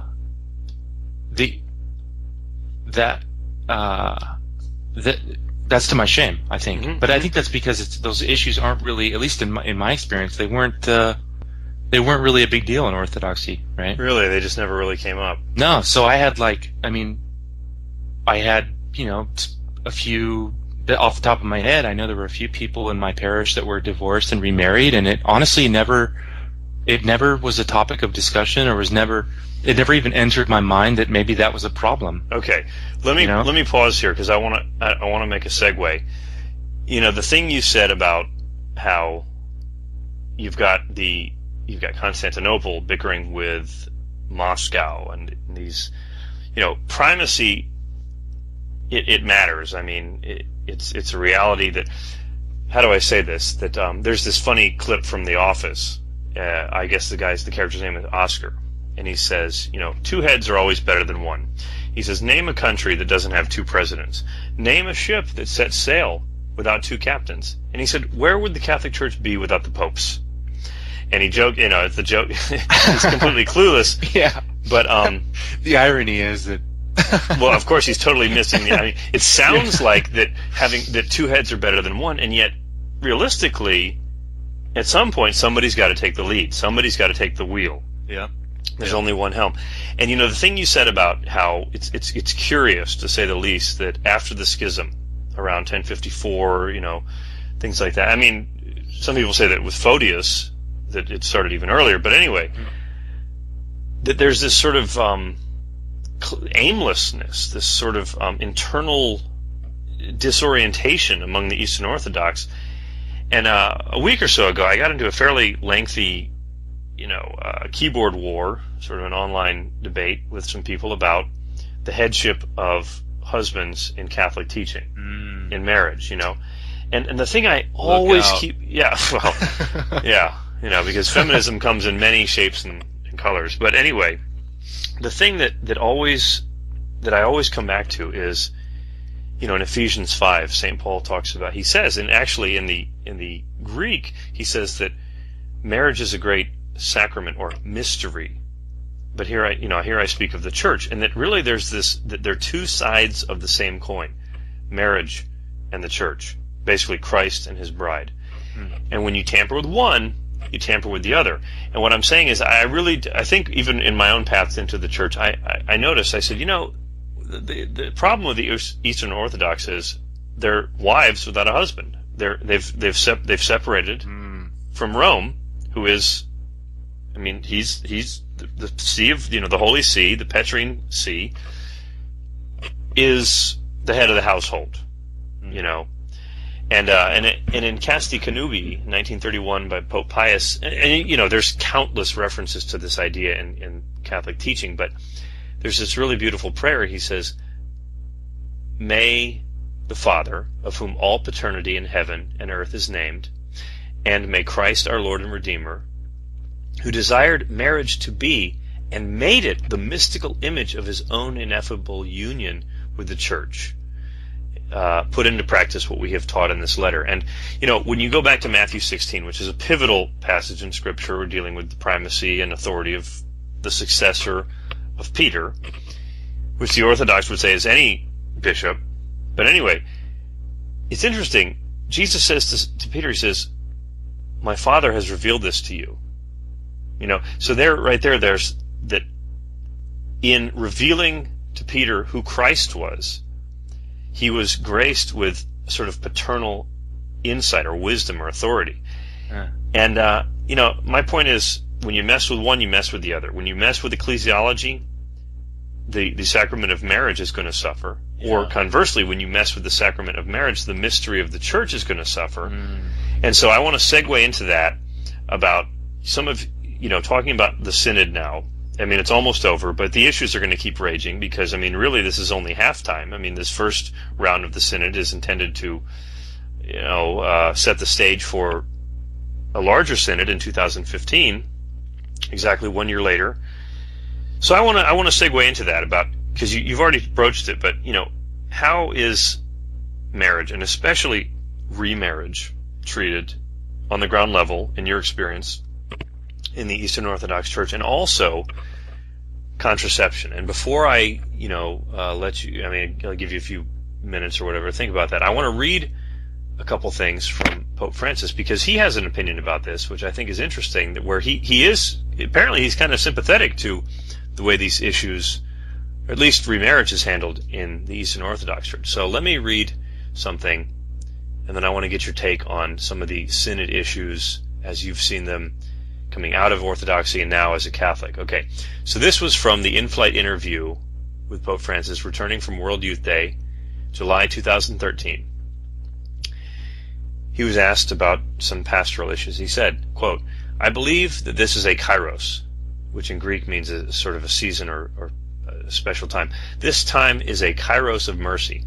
But John Paul II had the first intuition of this when he began with Faustina Kowalska and the Divine Mercy. He had something. He had intuited that this was a need in our time, with reference to the issue of giving communion to persons in a second union, parentheses, because those who are divorced can receive communion, there's no problem.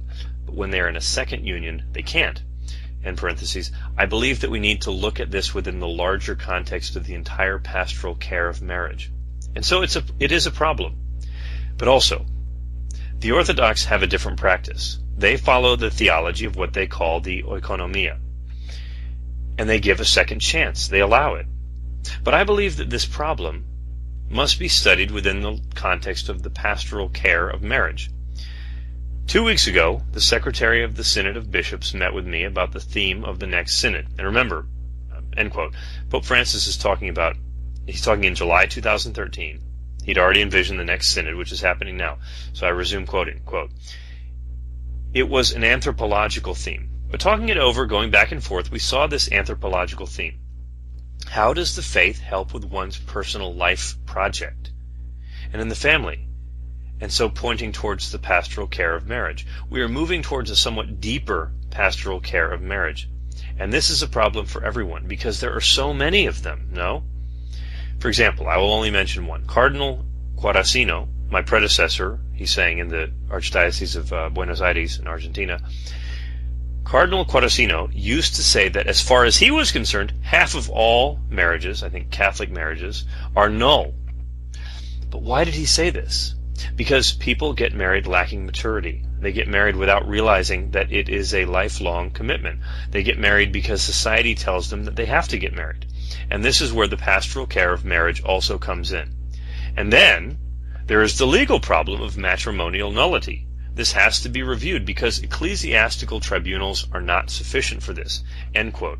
Okay, so Fred, I'm going to stop there. Let's focus on the issue of second unions, remarriage, to say nothing of third or maybe more, right, in the Eastern Orthodox Church. In your experience, again, kind of review the points you made before I interrupted with the segue, but how was oikonomia treated among the Orthodox, and what do you see is happening with this discussion, bringing up the Eastern method or approach that's being floated here in the Synod? Go ahead.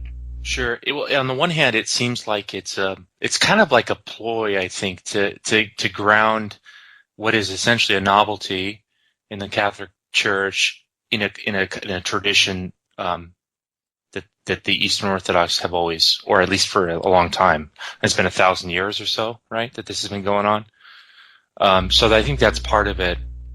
But I think that also, in my experience, frankly, I think I mentioned this before, I didn't really even begin to contemplate Jesus' teaching on marriage and adultery, even though I was biblically literate, right? If you grow up in a devout Protestant evangelical home, you know the Bible pretty well. But even with that, I don't know why, it just didn't click that, hey, if you get divorced and you get remarried, you're committing adultery, right? And that just wasn't an issue. And at the parish level that I was at, there were several people that were divorced and remarried. They went to communion. Nobody cared, you know? It was publicly acknowed. Publicly acknowledged. And honestly, you were at the same parish for 6 years. You knew these people very well. Yeah. And it was, so it was just an open secret, so to speak. Yeah, and it was sadly, my own formation, it was never an issue. It wasn't until Casper made a big deal of this back maybe a year ago or whatever, that I began to go, okay, what does the church teach about this, right? And why is it important?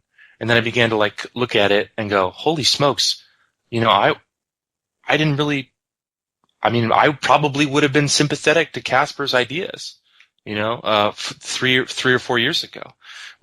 On the matters like, say, of contraception. We'll get to. Okay. That's sure. Fine. That's the second issue I do want to address, but you can speak to it. It's just I'm saying right now I want to focus on the issue of remarriage and how, a sympathy for Eastern. Go ahead. Right, Elliot. Here's the thing. I honestly think that the Casperites are they're very aware of this, right? Mm-hmm. They're very aware that it's not even really an issue in the Orthodox Church. Wow. And that's what they want. That's what they want for the Catholic Church. They want it to be a non-issue, where nobody even bats an eye at the fact that somebody's divorced and remarried, right? Maybe that's cynical of me to say that, but that's what it seems like. That's ultimately what they want. Mm-hmm. Just a sort of how do I say it? De facto latitudinarianism, de facto indifference. Because this is something that I don't mean to divert the topic, but again and again in some of these debates, people, they say, well, so-and-so is not trying to change official doctrine. And I say, right, but if you fundamentally change the way a doctrine is lived or received or understood, again, logically that doesn't mean you're changing the doctrine. All that means is you're making it irrelevant, right, to the actual reality. And that is something that I come back to again and again. I think that right. And of course, sorry, go on. What people constantly confuse about Casper's method or his tactic is He said this explicitly. He says, I don't deny the indissolubility of marriage. What his real goal is to entirely shift the center of gravity of authority for who can decide the nullity or validity of a marriage. He says, a marriage that is validly, entered into is totally indissoluble. Of course. That's official doctrine. That's dogma. That's from Jesus. And yet, that's a red herring. That's a dodge. What he's really working for, and others like him, I think, is to get the external form out, get the canonical apparatus out of the picture, and leave it to the conscience of the people, of the parishioners, maybe even in the confessional, and really to sort of give a de facto pass, like you said you saw in the Eastern Orthodox Church, where it's just sort of stamp on the hand, go. So go ahead. Right. Let's see.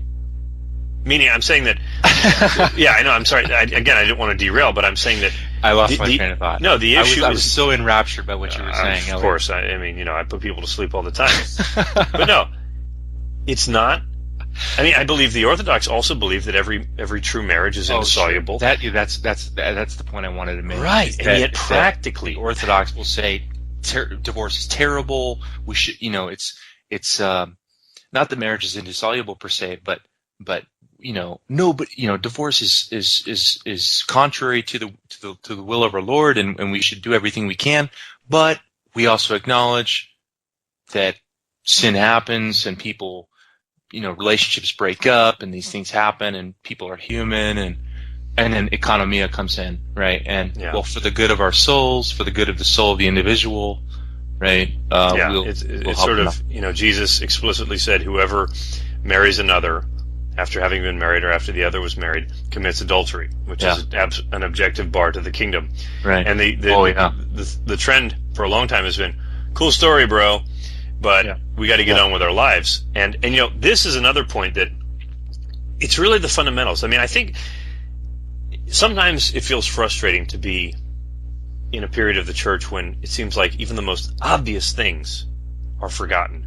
And yet it's also kind of a blessing, because it allows us to come right back to the roots of our faith. And the point that always comes back to my mind when I hear about all this, about, I'm not trying to change the doctrine, I'm not trying to change the faith, I just want to change the practice, is James, that bulwark against sola fide, against salvation by faith alone.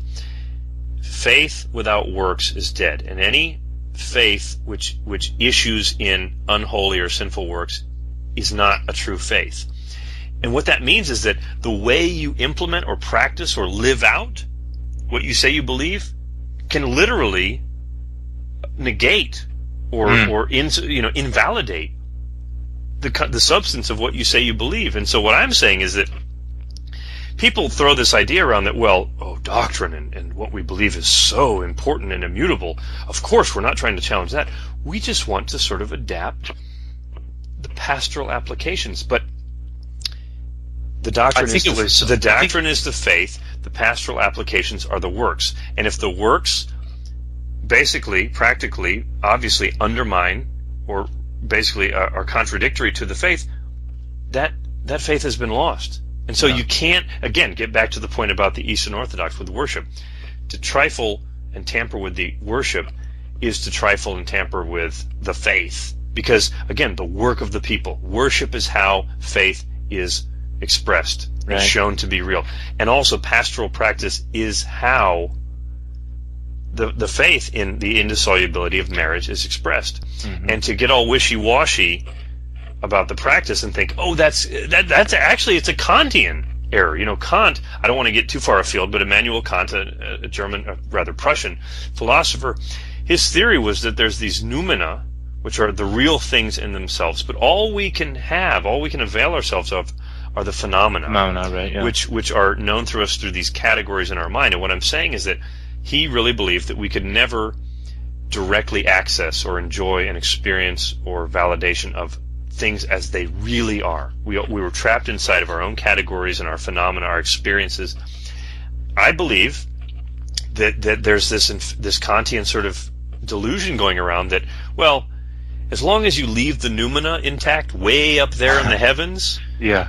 Hey, look, on the reality is we've got to deal with our experiences, and that's a huge error because, again, that's not incarnational. That creates a disunity in the divine will and the human will, which that it's a dogma of the faith that Christ, his two human natures they worked together, that he had two human wills which conform to the divine will. And so anyway, right. I don't want to get far. And speaking of diotheletism, that's the doctrine. So Saint Maximus the Confessor, right, who's the big diothelite champion, he's huge in Eastern Orthodoxy. Right. He's like the go-to guy, right? But he's got this great quote. He says doctrine, I'm pretty sure, I hope I get this right, I don't have it in front of me. Mm-hmm. He says something to the effect of doctrine without practice is or I think he says theology. It's either theology or doctrine without practice is the theology or doctrine of demons. Yes, and there's a similar quote from a Desert Father. He says, fasting without prayer is the fasting of demons. And I think that's a similar idea. So go ahead, elaborate a little bit on that. Well, and it comes back to this Casperite thing where you think you can separate doctrine from practice, right? That you can leave the doctrine intact, right? But have this practice that's really totally at odds with the at odds with the doctrine, right? Mm-hmm. Well, that's basically like saying that you claim you have faith in our Lord Jesus while living a life of dissolute, right? Faith and works, they have to work together. That the works validate or invalidate the faith. I'm going to give you a winner's bell because you hit the nail on the head. And it's very sad. It's a Protestant idea to think that you can just sort of, as long as in your heart of hearts you have the right faith, again, sin boldly. Do pastoral compromise boldly. And by the way, I dug up that Maximus quotation. It says here, it doesn't provide an exact source, but here on the sourced, the ultimate authority, Wikipedia, theology without practice is the theology of demons. Because again, St. James in the epistle says, you say you have faith without works. Show me your faith by your works. Or rather, I'll show you my faith by my works. He says, because even the demons believe and they tremble. But that doesn't suffice. So having the mere faith in the indissolubility of marriage doesn't suffice if your pastoral practice, if your the way you lead people to live that faith out, is contradictory. And it really is. I mean, this is one of those crunch times in the church. I believe that. This is where the rubber hits the road, where the ban hammer, basically authority must, again, the Father's authority, the authority of Peter, the authority of the head of the church, as in a mystical way, as obviously the vicar of Christ, has got to be brought to bear on these issues. There's only so much room for debate. Because you look in the Gospels, the disciples were arguing among themselves about who was the greatest and all that, right? Christ always intervened, and therefore his vicar must always intervene. So that's what we're praying for, is we're praying that Pope Francis can, sure, I'm glad that he's allowing this free flow of ideas, because, the funny thing is, I know, and I'll admit, Pope Francis frustrates me with some of the things he says, and he frustrates a lot of people, but I will say this. I have no idea. He has forced a lot of people to go back to their catechisms, to go back to their Bible and say, wait, really? Is that? Okay, wow. Okay, I guess that is part of our faith. And or to, at least to say, well, I wouldn't have said it that way, but I mean, I see his point. And so I grant there's value in this sort of melee of debate, and yet there's a time for everything. As Ecclesiastes says, a time for dialogue and a time for decision. So I'm really praying that Pope Francis can that after he's heard what's out there, and that he can be aided by the graces of his office as the vicar of Christ, that he sees the disciples arguing amongst themselves and he sets them straight. He sees a storm and he appears to be asleep, and just like Christ, I'm hoping that he's going to wake up in a really spectacular way, so that, because there's so much media attention on him, I think it would be a beautiful thing if he could speak in such a way that all these ears are attuned to him, and he vindicates the faith in a really beautiful way. And so, I'm sort of a pessimist, or I'm very melancholy by nature, but I'm not throwing in the towel. I'm not worried. It's just, I think it's very important to understand, Fred, from your experience, that this idea of praising the doctrine to the heavens on the books in the tradition, and yet just giving that easy, sort of a Dutch door, revolving door pass to any kind of pastoral issue it doesn't wash. Okay, and right. So yeah, do you have any other thoughts on that? Because I want to move into the contraception issue, but please, I'm ready to transition. Let's do it. Okay, that was great. I'm totally with you. Yeah. So again, we're just looking at, Pope Francis, I think, feels that he likes to shake people up, and he wants us to always, be aware of why do we believe what we believe. And so he's spoken about maybe there's another way to look at remarriage. I personally think there really are very narrow limits in how much the Church can alter that. I think you agree. But another issue is about contraception. And there's an interesting quotation. I think it's the only time Pope Francis that I know of has directly spoken about Humanae Vitae. And I want to clarify to listeners that at the end of this synod, this round of the synod, apparently Pope Francis has it in mind to beatify Pope Paul VI, who presided over most of the Second Vatican Council and its implementation in the 60s and 70s. And he preceded Pope John Paul II, Pope John Paul I, and then Pope John Paul II. Okay, and really his most famous encyclical, Paul VI, was Humanae Vitae, which means concerning or of human life. And it's a very short encyclical. Some of them are lengthy. I have a copy here that's only 15 pages of printed text. And it's significant because at that time, the 60s, the crazy 60s, in fact 1968, and I think there's at least one or two books written about just the year 1968, how it was this sort of epochal shift in human interaction, that it was a wild time. Liberalism was everywhere. People thought everything was up for grabs, including the very hard teaching about contraception, that any act or any effort to interrupt the intrinsic nature of the conjugal act, meaning that sex between a husband and wife, is inherently and always immoral and wrong, right? A mortal sin.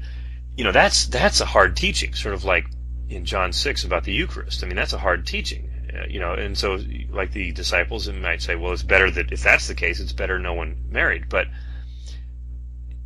despite all this debate and confusion and wonderment about, maybe the Church can finally come to terms with the real world in modern times, kind of a bolt, out of the blue, Paul VI just, I always think of the Ents in the Lord of the Rings, how for a long time they sound silent, they're immobile, nobody even pays them any attention, but when it's crunch time, they unroot themselves, they start moving, and they're full of power, and they set things straight. They deal with the darkness. That's what he did.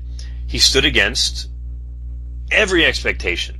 He stood against consensus around him that the Church really has to kind of be realistic about this. And in this brief encyclical, he said, again, he just firmly and authoritatively reiterated the absolute impermissibility of contraception in sexual life, and especially in Christian marriage.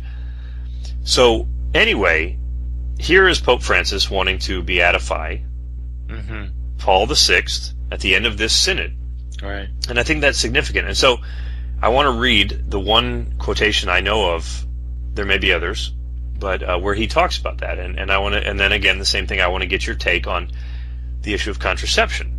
Because again, to hear Paul VI, the Catholic Church teach, it sounds like, wow, contraception is a huge issue. It's a mortal sin. It's essential, or rather, not practicing contraception is essential to one of the seven sacraments, marriage. So it's a big deal. So let me read the quotation and then get your kind of take on what do you see happening with the Synod, or how were things in the Orthodox Church. Okay, so this was in a March 5th interview in an Italian journal So again, the translation error caveat always is there. But anyway, quote, everything depends on I'll start again. Quote, everything depends on how Humanae Vitae is interpreted.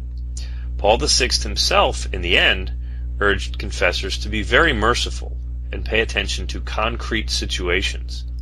But his genius was prophetic. He had the courage to take a stand against the majority, to defend moral discipline, to exercise a cultural restraint, to oppose present and future neo-Malthusianism. The question is not that of changing doctrine, but of digging deep and making sure that pastoral care takes into account situations and what it is possible for persons to do, end quote. So, what do you think? What are your reactions? Go ahead. Right, that just sounds like, basically that just sounds like what I heard in the Orthodox Church vis-a-vis economia, you know? Okay. And it seems like he's setting up a divorce between doctrine and these concrete situations, as he says. Mm-hmm. Right? Unfortunately, he doesn't really expound on that, so I'm not sure what he means by concrete situations. Mm-hmm. Right? But let's be honest. I mean, how does this work out in real life? Mm-hmm. I'll give you an example. In the Orthodox Church, a huge example, right? Mm-hmm. So I don't know if people know this, but Patriarch Bartholomew, if you just Google Patriarch Bartholomew, so Patriarch Bartholomew is the ecumenical patriarch of the Orthodox Church. He's right? the big dog. He's the top dog. Mm-hmm. If you Google Patriarch Bartholomew abortion, right, he comes out with statements that are basically, I mean, he kind of soft pedals around, but it's basically pro-abortion. Really? Or rather pro-choice, of course. Or pro-choice, right? That's the term, you know. Let me read this. This is from his book Encountering the Mystery, right? Wow. Now, did you give a date? When was this? The book was published, I don't know. It's recent. It's like a few years old, you know. Okay. But he says, I also encounter many and diverse issues related to the sanctity of life from birth through death. Those issues range from sensitive matters of sexuality to highly controversial questions like the death penalty. In all such social and moral issues, it is not one or another position that the Orthodox Church seeks to promote in a defensive spirit. Indeed, we would normally refrain from expounding a single rigidly defined dogma on social and moral challenges. Rather, it is the sacredness of the human person, created in image and likeness of God, that the Church at all times seeks to underline. Right? Doesn't that sound like the typical modernist gobbledygook that we get from the Casparites and their cohorts? Right. It's basically like the human person is sacrosanct. Now, obviously, the human person is sacrosanct. Our Lord shed His blood for human persons, but it's like that. It's basically what it boils down to is private opinion, right? And he goes on later to say in one of his, I think it's in the same book or an interview, he says basically it's not that as a patriarch I can't enter into the bedroom of people, right? So this is where this economia ends. Like I don't know the kind of end game of it. Sure. I mean, this isn't just some crazy, you know, outlier obscure, in the Orthodox tradition. Yeah. This is the ecumenical patriarch. So, you know, like it did. So he's I mean that is if you're on now, board with the oikonomia bandwagon, then that's exactly This is where it leads. You go, you don't even try to play the dogma. You don't even try to play the doctrine game anymore. You're basically just say, we're not even gonna. He says, the Orthodox Church normally refrains from expounding a single rigidly defined dogma on social and moral challenges. Right. Gets back to our Maoist or modernist game, you know, strange visions, you know. Yeah. Well, that's interesting, you know. So basically, in your experience when you were Orthodox, I mean, contraception was just sort of a no-brainer. Like, well, and you know what? Is that right? Yeah, that's true. And unfortunately, I was on I thought the kind of those who took. I mean, there are some clergy in the Orthodox Church and laymen who follow these clergy, who basically hold a position that's tantamount to the Catholic position, right? But but in my experience, they're in the minority, right? And they're also seen, at least from what I saw, they were kind of seen as weird, you know, like these clergy that would say that the teaching of the fathers was opposed to contraception. Wow, they were just kind of seen as weird, you know, and fortunately, I was kind of one of those. And it wasn't until I came into the Catholic tradition, or basically confronted the Catholic tradition on these moral issues, say, oh, I get it now. I mean, you begin to understand natural law, and you know, our sexual organs are oriented towards certain ends, and et cetera, right? I mean, it's really beautiful how it all fits together, you know? Yep. No, I agree. I mean, it was funny when I was coming into the church, it was weird because at that time I was unmarried, you know, and it didn't have any bearing on my life about contraception, you know. But it was weird that once the teaching on, or rather against, or rather about contraception, once it clicked, it was huge. It tied into so many things. I mean, sort of we call these things sacraments, and that's a word that gets thrown around. But think about it. I mean, I would hope that every person who's married would take a moment and say, the thing I'm in, this marriage, is literally a divinely established channel of saving my soul and saving the world. And that's big. Therefore, anything which undermines or violates that sacrament, you know, that channel of grace, it's a big deal. And it was weird. Once I got turned on to the church's moral teachings, a lot of dominoes fell into place, and I ended up writing this very long, you could say, coming out post about, okay, I'm going to be Catholic, and actually then I thrashed out some of the whole contraception and sexual morality issues, you know, theology of the body and all that. And I had a friend who, he and his wife, not Catholic, they were compelled to stop using contraception. And I thought that was really powerful, you know. And anyway, I want to note an irony here, because you talk about, again, who was that? Were these Protestant friends? Yeah, they were. They were. Wow. They understood the intrinsic logic of, you know, the moral issues and the. I mean, because again, you know, any Christian, there's an instinct for the Catholic truth. Oh yeah. By the virtue of baptism, you know, sure. It's sort of a homing beacon. And once I laid it out, at that time I was still technically a Protestant. You know, I put it in very easy to understand terms, you could say, very Christian terms, and they were compelled, they were convicted, and they bought onto it. And so, anyway, you know, who is that? I'm sorry, again, the book you cited. Give us the author again. Right, it's the Ecumenical Patriarch Bartholomew. Okay, and the title of the book is Encountering the Mystery. Right. Okay. Well, it's interesting here. It says, and the subtitle is Understanding Orthodox Christianity Today. Right. Okay. So today is, yeah.